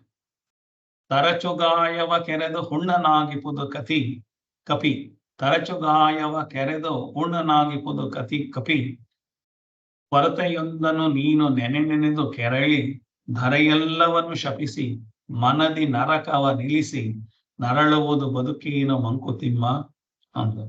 ಎಷ್ಟು ಚೆನ್ನಾಗಿ ಬರೆದಿದ್ದಾರೆ ಅಂದ್ರೆ, ನಾವು ಮಾಡ್ತಾ ಇರೋ ಜೀವನ ಹೀಗೆ. ಏನ್ ಮಾಡ್ತಾ ಇದೀವಿ ಅಂತಂದ್ರೆ, ಈ ಕೋತಿ ನೋಡಿದಿರ, ಕೋತಿ ಒಂದ್ ನಿಮಿಷ ಸುಮ್ಮನಿರಲ್ಲ. ಕೋತಿ ಒಳ್ಳೆ ಕೋತಿ ಚಾಷ್ಟೆ ಮಾಡ್ತಾರೆ ಅಂತಾರಲ್ಲ ಹಾಗೆ. ಸೊ ಅದಕ್ಕೆ ಎಲ್ಲೋ ಒಂಥರ ಹೀಗ್ ನೋಡ್ತಾ ಇರುತ್ತೆ, ಅಲ್ಲೆಲ್ಲೋ ಗುಳ್ಳೆ ಆದಾಗ ಕಾಣಿಸ್ತು ಅಂತಂದ್ರೆ ಹೀಗೆ ನೋಡ್ಬಿಟ್ಟು ಅಯ್ಯೋ ಗುಳ್ಳೆ ಆಗ್ಬಿಟ್ಟಿದೆ ಅಂತ ಅದನ್ನ ಉಗುರಲ್ಲಿ ಕೆರೆದು ಒಂದ್ ಬರೀ ಗುಳ್ಳೆ ಆಗಿರುತ್ತೆ. ಕೆರೆದು ಗಾಯ ಮಾಡ್ಕೊಂಡು, ರಣ ಮಾಡ್ಕೊಂಡು, ರಕ್ತ ಎಲ್ಲ ಸೋರ್ಸ್ಕೊಂಡು ಅದನ್ನ ತಿರ್ಗಾ ಅದು ವಾಸಿ ಆಗ್ಬೇಕಾದ್ರೆ ಎಷ್ಟೋ ದಿವಸ ಬೇಕು. ತರಚು ಗಾಯವ ಕೆರೆದು ಹುಣ್ಣನಾಗಿಪುದು ಕಪಿ, ತರಚು ಗಾಯವ ಕೆರೆದು ಹುಣ್ಣನಾಗಿಪುದು ಕಪಿ. ಆ ಕೋತಿ ಹೇಗೆ ಸಣ್ಣದ್ ಯಾವ್ದೋ ಒಂದು ಗುಳ್ಳೆ ಇದ್ರೆ ಕಾಣಿಸ್ದಲ್ಲೇ ಇರೋ ಗುಳ್ಳೆನ ಹತ್ತಿರದಲ್ಲಿ ಇಟ್ಕೊಂಡು ನೋಡಿ, ಮೈಕ್ರಾಸ್ಕೋಪ್ ಅಲ್ಲಿ ನೋಡ್ದಾಗೆ ನೋಡಿ ಏನೋ ಆಗ್ಬಿಟ್ಟಿದೆ ಅಂತ ಕೆರೆದು ಗಾಯ ಮಾಡ್ಕೊಂಡು, ರಣ ಮಾಡ್ಕೊಂಡು, ಹುಣ್ಣೆಲ್ಲ ಮಾಡ್ಕೊಳತ್ತಲ್ಲ, ಹಾಗೆ ನಾವೇನ್ ಮಾಡ್ತಾ ಇದೀವಿ ಅಂತಂದ್ರೆ ಮನುಷ್ಯರು ಕೊರತೆಯೊಂದನ್ನು ನೀನು ನೆನೆದು ಕೆರಳಿ, ಅಯ್ಯೋ ನನಗದಿಲ್ಲ, ಅಯ್ಯೋ ನನಗಿದಿಲ್ಲ, ನನ್ನವ್ರೇನೋ ಹಾಗನ್ಬಿಟ್ರು, ಇವ್ರೇನೋ ಹೀಗನ್ಬಿಟ್ರು ಅಂತ ಯಾವತ್ತೋ 10 ವರ್ಷದ ಕೆಳಗೆ ಅವ್ರು ಯಾರೋ ನಮ್ಮನ್ನ ಬೈದಿರ್ಬೋದು, ಆಡ್ಕೊಂಡಿರ್ಬೋದು, ಅಥವಾ ಇನ್ನೇನೋ ನಮ್ಮನ್ನ ಅವಮಾನ ಮಾಡಿರ್ಬೋದು, ಅಥವಾ ನಮ್ಮ ಮನೆಯಲ್ಲಿ ಫ್ರಿಡ್ಜ್ ಇಲ್ಲ, ನಮ್ಮ ಮನೆಯಲ್ಲಿ ಕೈದಿಲ್ಲ, ಕಾರ್ ಇಲ್ಲ, ನಮ್ಮ ಮನೇಲಿ ಬಂಗ್ಲೆ ಇಲ್ಲ ಅಂತ ಈ ಕೊರತೆನ ಯಾವ್ದೋ ಒಂದು ಕೊರತೆ, ನಮಗೆ 108 ಕೊರತೆಗಳು ಬೇರೆ ಇದೆ. ಅದನ್ನ ನಾವೇ ಸೃಷ್ಟಿ ಮಾಡ್ಕೊಂಡಿರುವಂತ ಕೊರತೆ, ಕಾಂಪಿಟೇಷನ್ಗೋಸ್ಕರ ಸೃಷ್ಟಿ ಮಾಡ್ಕೊಂಡಿರುವಂತ ಕೊರತೆ. ಸೊ ಹಾಗಾಗಿ ಕೊರತೆಯೊಂದನ್ನು ನೀನು ನೆನೆದು ಕೆರಳಿ, ಆ ಕೋತಿ ಆ ಒಂದು ಸಣ್ಣ ಗುಳ್ಳೆನ ಹೇಗೆ ಕೆರೆದು ಗಾಯ ಮಾಡ್ಕೊಳುತ್ತೋ, ನನ್ನ ಈ ಕೊರತೆನ ಅದನ್ನ ಕೆರೆದು ಅಂದ್ರೆ ಅವಾಗ ಮನಸ್ಸಿನ ಮೇಲೆ ಕೊರತೆನ ತಗೊಂಬಂದು ನನ್ನ ಮನಸ್ಸು ಹುಚ್ಚುಚ್ಚಾಗಿ ಕೆರಳಿ ಹೋಗುತ್ತೆ. ಅದು ದೇಹಕ್ಕೆ ಗಾಯ ಮಾಡ್ಕೊಂಡ್ರೆ ನಾವು ಮನಸ್ಸಿಗೆ ಹೀಗೆ ಗಾಯ ಮಾಡ್ಕೊಳ್ಳೋದು. ಕೊರತೆಯೊಂದನ್ನು ನೀನು ನೆನೆದು ಕೆರಳಿ, ಅದಾದ್ಮೇಲೆ ಏನಾಗುತ್ತೆ, ಧರೆಯೆಲ್ಲವನ್ನು ಶಪಿಸಿ ಮನದಿ ನರಕವ ನಿಲ್ಲಿಸಿ. ಅಂದ್ರೆ ನಾವೇನ್ ಮಾಡ್ತೀವಿ, ಅವ್ರ ಹಾಗೆ ಪ್ರಪಂಚ ಸರಿ ಇಲ್ಲ, ಅವ್ರು ಸರಿ ಇಲ್ಲ, ಅಣ್ಣ ಸರಿ ಇಲ್ಲ, ತಮ್ಮ ಸರಿ ಇಲ್ಲ, ನೆಂಟರು ಸರಿ ಇಲ್ಲ, ಅಪ್ಪ ಅಮ್ಮ ಸರಿ ಇಲ್ಲ, ಹೆಂಡತಿ ಸರಿ ಇಲ್ಲ, ಮಕ್ಕಳು ಸರಿ ಇಲ್ಲ ಅಂತ ಧರೆಯೆಲ್ಲವನ್ನು ಶಪಿಸಿ ಮನದಿ ನರಕವ ನಿಲ್ಲಿಸಿ, ಎಲ್ಲರನ್ನೂ ಶಾಪ ಹಾಕಿ ಎಲ್ಲರನ್ನೂ ಬೈತಾ ಇದ್ರೆ ನನ್ನ ಮನಸ್ಸಲ್ಲಿ ನೆಮ್ಮದಿಯ ಸ್ವರ್ಗ ಎಲ್ಲಿ ಸಿಗುತ್ತೆ? ಮನದಿ ನರಕವ ನಿಲ್ಲಿಸಿ, ನನ್ನ ಮನಸ್ಸಿನ ನರಕನ ನಾನೇ ಮಾಡ್ಕೋತಾ ಇದ್ದೀನಿ, ನನ್ನ ಮನಸ್ಸಲ್ಲಿ ನರಕನ ನಾನೇ ತರ್ಕೋತಾ ಇದ್ದೀನಿ. ಸೊ ಹಾಗಾಗಿ ನರಕವ ನಿಲ್ಲಿಸಿ, ನರಳುವುದು ಬದುಕೇನು ಮಂಕುತಿಮ್ಮ. ಏನೋ ಈ ತರ ಜೀವನ ಮಾಡ್ತಾ ಇದೆಯಲ್ಲ, ಇದು ಸರಿಯೇನೇನೋ ಅಂತ ಕೇಳ್ತಾ ಇದ್ದಾರೆ. ಈ ತರ ನರಳಿ ಒದ್ದಾಡ್ತಾ ಇದೆಯಲ್ಲ ಜೀವನದಲ್ಲಿ, ಸುಖವಾಗಿರುವಂತ ದೇವ್ರು ಕಳ್ಸಿರೋದು, ನೆಮ್ಮದಿಯಾಗಿರೋ ಶಾಂತಿಯಾಗಿರೋ ಅಂತ ನಾವೇನ್ ಮಾಡ್ತಾ ಇದೀವಿ ಅಂತಂದ್ರೆ, ಕೋತಿ ಹೇಗೆ ತರಚು ಗಾಯವ ಕೆರೆದು ಹುಣ್ಣನಾಗಿಪುದು ಕಪಿ, ಕೊರತೆಯೊಂದನು ನೀನು ನೆನೆದು ಕೆರಳಿ ಧರೆಯೆಲ್ಲವನ್ನು ಶಪಿಸಿ ಮನದಿ ನರಕವ ನಿಲ್ಲಿಸಿ ನರಳುವುದು ಬದುಕೇನೋ ಮಂಕುತಿಮ್ಮ. ಅಂದ್ರೆ ಏನು, ನಮ್ಮ ಮನಸ್ಸು ಸಿಕ್ಕಾಪಟ್ಟೆ ಹೀಗೆಲ್ಲ ಮಾಡಿದ್ರೆ ಕಷ್ಟ ಆಗುತ್ತೆ. ಅದಕ್ಕೋಸ್ಕರ ಅದನ್ನ ಆ ಪದ್ಯದಲ್ಲಿ ಆ ತರ ಹೇಳಿದ್ದಾರೆ. 557ನೇ ಪದ್ಯ ನೋಡಿ, ಅದಕ್ಕೆ ಸಂಬಂಧಪಟ್ಟ ಹಾಗೇನೆ ಅಂತರಂಗದ ಗವಾಕ್ಷಗಳ ತೆರೆದಿಡಲಲ್ಲಿ ಚಿಂತೆ ಕುಮಲದು ಹೊಗಳತ್ತ ಆತ್ಮನನು ಶಾಂತಿ ಬೀಳ್ಕೊಡೆ ಮನೆಗೆ ಗೋಡೆ ಒಲೆ ಕಿಟಕಿಯಂ ಸಂತತದ ಅಪೇಕ್ಷಿತವ ಮಂಕುತಿಮ್ಮ ಅಂತ. ಸೊ ಏನ್ ಹೇಳ್ತಾ ಇದೆ ಅಂದ್ರೆ, ಮನಸ್ಸಿನ ಚಿಂತೆಯಲ್ಲೇನೇ ಒಳಗಡೆ ಬೆಂಕಿ ಹಚ್ಚಿಬಿಟ್ಟು ಒಳಗಡೆ ಹೊಗೆ ಆಡ್ತಾನೆ ಇದ್ರೆ ಉಸಿರು ಕಟ್ಟುತ್ತೆ. ಮನಸ್ಸಿನ ಚಿಂತೆಗಳು ಅಧಿಕ ಆಗ್ತಾ ಆಗ್ತಾ ಆಗ್ತಾ ಮನಸ್ಸಿಗೆ ಡಿಪ್ರೆಷನ್ ಬರುತ್ತೆ. ಸಪ್ರೆಷನ್ ಮಾಡ್ತೀವಿ. ನಮ್ಗೇನಾದ್ರೂ ಒಂದು ಆಸೆ ಬಂತು ಅಂತಂದ್ರೆ ನಾವೊಂದನ್ನ ಸಿಗದೆ ನೆರವೇರದಲ್ಲೇ ಇದ್ರೆ ಅದನ್ನ ಮನಸ್ಸಿನೊಳಗೆ ಅದ್ಮಿ ಫಸ್ಟ್ ಆಸೆ ಯಾಕೆ ಬರ್ತಾ ಇದೆ ಅಂತ ನಾವು ಪ್ಲಾನ್ ಮಾಡಿ ಆಸೆನೇ ಬರ್ದಲೇ ಇರೋ ತರ, ಅಂದ್ರೆ 100 ಆಸೆ ತೀರಿಸ್ತಾ ಇದ್ರೆ 100 ಸಾವಿರ ಆಸೆ ಬರ್ತಾ ಇರುತ್ತೆ. ಯಾವುದು ಸೂಕ್ತವಾದ ಆಸೆನ ಇಟ್ಕೊಂಡು ಸೂಕ್ತ ಅಲ್ದಲೇ ಇರೋ ಆಸೆಗಳನ್ನೆಲ್ಲ ಬಿಡೋದಕ್ಕೆ ನಾನು ಮಾಡ್ಕೊಂಡ್ರೆ ಪರವಾಗಿಲ್ಲ. ಹಾಗೆ ಮಾಡ್ದಲೇನೆ ಒಳಗಡೆನೆ ಆಸೆಗಳು ಈಡೇರ್ಲಿಲ್ಲ ಅಂತ ಹೇಳ್ತಾ ಹಾಗೇನೆ ಮನಸ್ಸನ್ನು ಒಳಗಡೆ ಅದಮಿಡ್ತೀನಿ. ಅದಮಿಡೋದು ಅಂದ್ರೆ ಸಪ್ರೆಷನ್ ಅಂತ ಹೇಳ್ತೀವಿ. ಸಪ್ರೆಷನ್ ಆಗ್ತಿದ್ದಾಗ ಏನಾಗುತ್ತೆ ಅಂದ್ರೆ ಮನಸ್ಸಿನಲ್ಲಿ ಅದು ಯಾರ ಹತ್ರನೂ ಹೇಳ್ಕೊಳಕ್ ಆಗಲ್ಲ. ಒಳಗಡೆ ಒದ್ದಾಡ್ತಾ ಇದ್ದೀನಿ, ವಿಲವಿಲ ಅಂತ ಒದ್ದಾಡ್ತಾ ಇದ್ದೀನಿ. ಅದು ಒಳಗಡೆನೆ ಬಾಂಬ್ ಬ್ಲಾಸ್ಟ್ ಆಗುತ್ತೆ. ಅದಕ್ಕೆ ಇಂಪ್ಲೋಷನ್ ಅಂತ ಹೇಳ್ತಾರೆ. ಒಳಗಡೆನೆ ಬಾಂಬ್ ಬ್ಲಾಸ್ಟ್ ಆಗೋದು ಅಂತಂದ್ರೆ ಈ ಚಿಂತೆಗಳು ನಂದು ಏನಿದೆ ಅದು ಒಳಗಡೆ ನನಗೆ ನಾನು ಕಂಟ್ರೋಲ್ ಮಾಡ್ಕೊಳಕ್ ಆಗದರೆ ಅಳು ನಗು ಎಲ್ಲ ಅದು ಬಂದು ಗೋಳು ದಿವಸ ಹೇಳ್ಕೊಂಡು ಊಟ ಸೇರಲ್ಲ, ಮೈರು ಆಗಲ್ಲ ಅನ್ನೋ ತರ ಆ ಲೆವೆಲ್ಗೆ ನನ್ನನ್ನ ಕರ್ಕೊಂಡು ಹೋಗಿ ಇಂಪ್ಲೋಷನ್ ಅಂತ. ಮೊದ್ಲು ಸಪ್ರೆಷನ್ ಮಾಡ್ತೀನಿ, ಆಮೇಲೆ ಇಂಪ್ಲೋಷನ್ ಆಗುತ್ತೆ. ಇಂಪ್ಲೋಷನ್ ಆದ್ಮೇಲೆ ಡಿಪ್ರೆಷನ್ ಆಗುತ್ತೆ. ಸೊ ಡಿಪ್ರೆಷನ್ ಆದ್ಮೇಲೆ ಗೊತ್ತೇ ಇದೆ ಏನಾಗುತ್ತೆ, ಅಷ್ಟೇ, ನನ್ನ ಜೀವನ ಹಾಳಾಗುತ್ತೆ. ಸೊ ಹಾಗೆ ಮನಸ್ಸು ಚಿಂತೆಗಳಿಂದ ಒಳೊಳಗೇನೆ ಹೊಗೆ ಮಾಡ್ತಾ ಬಿಟ್ರೆ ಚಿಂತೆಗಳೆಲ್ಲ ಅದಕ್ಕಾಗಿ ಏನಾಗುತ್ತೆ, ಅದೆಲ್ಲ ಕೊಳೆಯಕ್ಕೆ ಶುರು ಆಗುತ್ತೆ ಅಂತಂದ್ರೆ ನಮ್ಮನ್ನೇ ತಿನ್ನಕ್ಕೆ ಶುರು ಮಾಡುತ್ತೆ. ಸೊ ಹಾಗಾಗಿ ನಾವು ಮಾಡ್ತಾ ಇರೋ ತಪ್ಪೋ ಸರಿನೋ ಅಂತಾನೆ ಗೊತ್ತಾಗಲ್ಲ. ಹಾಗಾಗಿ ನಮಗೆ ಶಾಂತಿ ಬೇಕು ಅಂತಂದ್ರೆ ಏನ್ ಮಾಡ್ಬೇಕು? ಸೊ ಗೋಡೆಯಲ್ಲಿ ಕಿಟಕಿಯೋಳು ಅಂತ ಹೇಳ್ತಾರೆ. ನಮ್ಮ ಮನಸ್ಸನ್ನ ಬಚ್ಚಿಟ್ಬಿಟ್ಟು, ನಮ್ಮ ಮನಸ್ಸನ್ನ ಅದಮಿಟ್ಬಿಟ್ಟು ಗಾಳಿ ಆಡದಲ್ಲೇ ಇರೋ ತರ ನಮ್ಮ ಮನಸ್ಸನ್ನ ಮಾಡ್ಕೊಂಡ್ರೆ ಅದೇನಾಗುತ್ತೆ ಅಂತಂದ್ರೆ ಉಸಿರು ಕಟ್ಟಿ ಕೊಳತು ಹೋಗಿ ಬೆಂಕಿ ಹತ್ಕೊಡುತ್ತೆ ಮನಸ್ಸಿನೊಳಗಡೆ. ಅದ್ರ ಬದಲು ಏನ್ ಮಾಡ್ತಾ ಇದ್ದಾರೆ ಅಂದ್ರೆ ಗೋಡೆಯೊಳೆ ಕಿಟಕಿಯೋಳು ಅಂತ ಹೇಳಿದ್ದಾರೆ. ಈಗ ಒಂದ್ ಮನೆಯಲ್ಲಿ ಕೂಲ್ ಆಗಿರ್ಬೇಕು ಅಂದ್ರೆ ಕ್ರಾಸ್ ವೆಂಟಿಲೇಷನ್ ಅಂತ ಹೇಳ್ತಾರೆ. ಸೊ ಕ್ರಾಸ್ ವೆಂಟಿಲೇಷನ್ ಅಂತಂದ್ರೆ ಈ ಕಿಟಕಿಗೆ ಅಪೋಸಿಟ್ ಆಗಿ ಇನ್ನೊಂದು ಕಿಟಕಿ ಇಟ್ರೆ ಮನೆಯಲ್ಲಿ ಫ್ರೆಶ್ ಆಗಿರೋ ಗಾಳಿ ಬರುತ್ತೆ. ಇಲ್ಲದೆ ಹೋದ್ರೆ ಮನೆಗೆ ಕಿಟಕಿನೇ ಎಲ್ಲೋ ಸಣ್ಣಗೆ ಇಟ್ಬಿಟ್ಟು ಮನೆ ತುಂಬಾ ಸಾಮಾನು ತುಂಬಿಕೊಂಡಿದ್ರೆ ಕಮಟು ವಾಸನೆ, ಮನೆ ತುಂಬಾ ವಾಸನೆ, ನೀವೇನೇ ಪರ್ಫ್ಯೂಮ್ ಹಾಕಿದ್ರು ಆಗಲ್ಲ. ಸೊ ಹಳೆಯ ವಸ್ತುಗಳು ಹಳೆ ಇದೆಲ್ಲ ಅದು ಕೊಳಿತಾ ಬಿದ್ದಿರುತ್ತೆ. ಸೂರ್ಯನ ಬಿಸಿಲು ಗಾಳಿ ಎಲ್ಲ ಅದು ನೇಚರ್ ಒಳಗಡೆ ಬರಬೇಕು. ಅದು ಬಂದಿದ್ರು ಎಷ್ಟೋ ಜನದ ಮನೇಲಿ ಬಾಗ್ಲೇ ತೆಗಿಯಲ್ಲ, ಕಿಟಕಿನೇ ತೆಗಿಯಲ್ಲ. ಸೊ ಹಾಗೆ ಹಾಕೊಂಡಿದ್ರೆ ಏನಾಗುತ್ತೆ, ನಮ್ಮ ಮನಸ್ಸು ಆ ಥರನೇ ಬಂದಿಯಾಗಿ ನಾನು ಯಾವಾಗ್ಲೂ ಪಂಚಭೂತಗಳ ಜೊತೆ ಇರಬೇಕು. ಪಂಚಭೂತಗಳ ಜೊತೆ ಯಾವಾದಷ್ಟು ಜಾಸ್ತಿ ಇರೋದಕ್ಕೆ ಪ್ರಯತ್ನ ಮಾಡ್ಬೇಕು. ನಾವು ಮನೆಯ ಒಳಗಡೆ 4 ಗೋಡೆ ಒಳಗಡೆ ಹೋಗ್ತಾ ಹೋಗ್ತಾ ನನ್ನ ಮನಸ್ಸು ಅಂತರಂಗದ ಗವಾಕ್ಷಗಳು, ಚಿಂತೆ ಕುಮಲದು ಅಂತಂದ್ರೆ ಹೊಗೆಗಳ ಹೊತ್ತ ಆತ್ಮನನು, ಇದೆಲ್ಲ ಆಗುತ್ತೆ. ಏನಾಗುತ್ತೆ, ನಮ್ಮ ಅಂತ ಆತ್ಮದಲ್ಲೇ ಹೊಗೆ ಹತ್ಕೊಳಕ್ ಶುರು ಆಗುತ್ತೆ. ಚಿಂತೆ ಎಲ್ಲ ಬೆಳೀತಾ ಹೋಗುತ್ತೆ. ಹಾಗಾಗಿ ಏನ್ ಮಾಡ್ಬೇಕು, ಶಾಂತಿ ಬೇಕಾದ್ರೆ ಏನ್ ಮಾಡ್ಬೇಕು, ಶಾಂತಿ ಬೇಳ್ಕೊಡೆ ಮನೆಗೆ ಗೋಡೆ ಒಲೆ ಕಿಟಕಿಯಂ ಸಂತತದ ಅಪೇಕ್ಷಿತವ ಮಂಕುತಿಮ್ಮ ಅಂತ. ನಮಗೆ ಶಾಂತಿ ಸಂತೋಷ ಬೇಕಾದ್ರೆ ಮನೆ ಒಳಗೆ ಗೋಡೆಗೆ ಹೇಗೆ ಕಿಟಕಿ ಇಡ್ತೀವಿ, ಈ ಕಿಟಕಿಗೆ ನೇರವಾಗಿ ಇನ್ನೊಂದು ಕಿಟಕಿ ಇಟ್ರೆ ಕ್ರಾಸ್ ವೆಂಟಿಲೇಷನ್ ಅಂತ. ಹಾಗೆ ಸೀದಾ ಗಾಳಿ ಯಾವಾಗ್ಲೂ ನಮ್ಮ ಮನಸ್ಸನ್ನ ಹಾಗೆ ತೆರೆದಿಡಬೇಕಂತೆ. ನಮ್ಮ ಮನಸ್ಸನ್ನ ಒಳಗಡೆ ಅದ್ಮಿ ನಾನೇ ಮನೆ ಒಳಗೇನೆ ಮನಸ್ಸಿನೊಳಗಡೆನೆ ಗಂಡಂಗೆ ಗೊತ್ತಿಲ್ದಲೆ ಹೆಂಡತಿ ಯೋಚನೆ ಮಾಡೋದು, ಹೆಂಡತಿಗೆ ಗೊತ್ತಿಲ್ದಲೆ ಗಂಡ ಯೋಚನೆ ಮಾಡೋದು, ಮಕ್ಕಳುಗಳು ಯೋಚನೆ ಮಾಡೋದು, ಏನೇನೋ ಮನಸ್ಸಿನಲ್ಲಿ ಎಲ್ಲ ಯೋಚನೆ ನನ್ನ ಮಗ ಇನ್ನು LKG ಇಲ್ಲ, ಅವನು ಆಲ್ರೆಡಿ ಅಮೆರಿಕಾದಲ್ಲಿ MS ಮಾಡ್ತಾ ಇದ್ದಾನೆ ಅಂತ ಯೋಚನೆ ಮಾಡಿ ಅವನ SLC ಒಂದು ಟೆಸ್ಟ್ ಅಲ್ಲಿ ಸರಿಯಾಗಿ ಪಾಸ್ ಆಗ್ಲಿಲ್ಲ ಅಂದ್ರೆ ಸಿಟ್ಟು ಕೋಪ ಎಲ್ಲ ಮಾಡ್ಕೊಂಡು ಹೆಂಡತಿ ಮೇಲೆ, ಗಂಡನ ಮೇಲೆ ಹೆಂಡತಿ, ಮಕ್ಳಿಬ್ರು, ಅವರಿಬ್ರು ಮಕ್ಳ ಮೇಲೆ, ಸ್ಕೂಲ್ ಮೇಲೆ, ಟೀಚರ್ ಮೇಲೆ ಎಲ್ಲ ಮಾಡ್ಕೊಂಡು ಎಲ್ಲಾವುದು ಆಗಿದ್ದೆ ನನ್ನ ಆಸೆ ಸೆಟ್ ಮಾಡ್ಕೊಂಡಿದ್ದೀನಿ. ನನ್ನ ಆಸೆ ತರ ಎಲ್ಲಾವುದು ನಡೀಬೇಕು ಅಂತ ಏನಿಲ್ಲ. ನಾವು ಕಷ್ಟಪಟ್ಟು ನಾವು ಮಕ್ಕಳನ್ನೆಲ್ಲ ಸಾಲ ಮಾಡಿ ಸೋಲ ಮಾಡಿದ್ರು ಅವ್ರು ಸರಿಯಾಗಿ ಜೀವನದಲ್ಲಿ ಖುಷಿಯಾಗಿರ್ತಾರೆ ಅನ್ನೋದೇನು ಗ್ಯಾರಂಟಿ ಇಲ್ಲ. ಹಾಗಾಗಿ ನಾವು ನಮ್ಮ ಮನಸ್ಸನ್ನ ಸರಿ ಇಟ್ಕೊಂಡು ಮಕ್ಕಳಿಗೆ ಒಳ್ಳೆ ಸಂಸ್ಕಾರ ಕೊಟ್ರೆ ಅವರ ಕಡಿಮೆ ದುಡ್ಡಲ್ಲೇ ಸಂತೋಷವಾಗಿ ನೆಮ್ಮದಿಯಾಗಿ ಇರಕ್ಕೆ ಸಾಧ್ಯ ಇದೆ ಅಂತ ಹೇಳೋದಂತ ವಿಚಾರ ಇದು.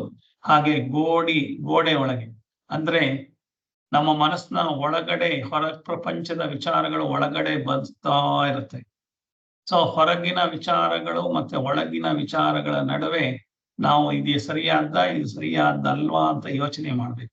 ಕ್ರಾಸ್ ವೆಂಟಿಲೇಷನ್ ಅಂತ ಹೇಳ್ತೀವಲ್ಲ, ಹಾಗೆ ಹೊರಗಿನ ಪ್ರಪಂಚ ವಿಷಯಗಳು ನಮ್ಮ ಮೇಲೆ ದಾಳಿ ಮಾಡ್ತಾನೆ ಇರುತ್ತೆ. ಒಳಗಡೆ ನನ್ನ ಮನಸ್ಸಿನಲ್ಲಿ ಏನು ನಾನು ಸಂಸ್ಕಾರ ಬೆಳೆಸ್ಕೊಂಡಿದ್ದೀನಿ ಅದರಲ್ಲಿ ಆ ಒಳಗಡೆ ಬರೋ ವಿಚಾರನ ಸೆಕ್ಯೂರಿಟಿ ಗಾರ್ಡ್ ತರ ಇದ್ದು ನಿಂತ್ಕೊಂಡು ಈ ವಿಚಾರಗಳು ನನಗೆ ಬೇಕಿಲ್ಲ ಅಂತ ಆಚೆಗೆ ಕಳಿಸ್ಬೇಕು. ನೋ ಎಂಟ್ರಿ ಅಂತ ಹೇಳಿ ಮಾಡಿ ಸತ್ಯ ಯಾವುದು ಅಸತ್ಯ ಯಾವುದು ಅನ್ನೋದನ್ನೆಲ್ಲ ಮಾಡಿದ್ರೆ ಸೊ ನನ್ನ ಮನಸ್ಸು ಶುದ್ಧವಾಗುತ್ತೆ. ಸೊ ಅನ್ಯರ ವಿಚಾರ ನನಗೆ ಬೇಕೇ ಇಲ್ಲ ಅಂತ ಅನ್ಸತ್ತೆ. ಹಾಗಾಗಿ ಏನಾಗುತ್ತೆ, ನನ್ನ ಮನಸ್ಸು ಸೊರಗೋದು ನಿಲ್ಲತ್ತೆ.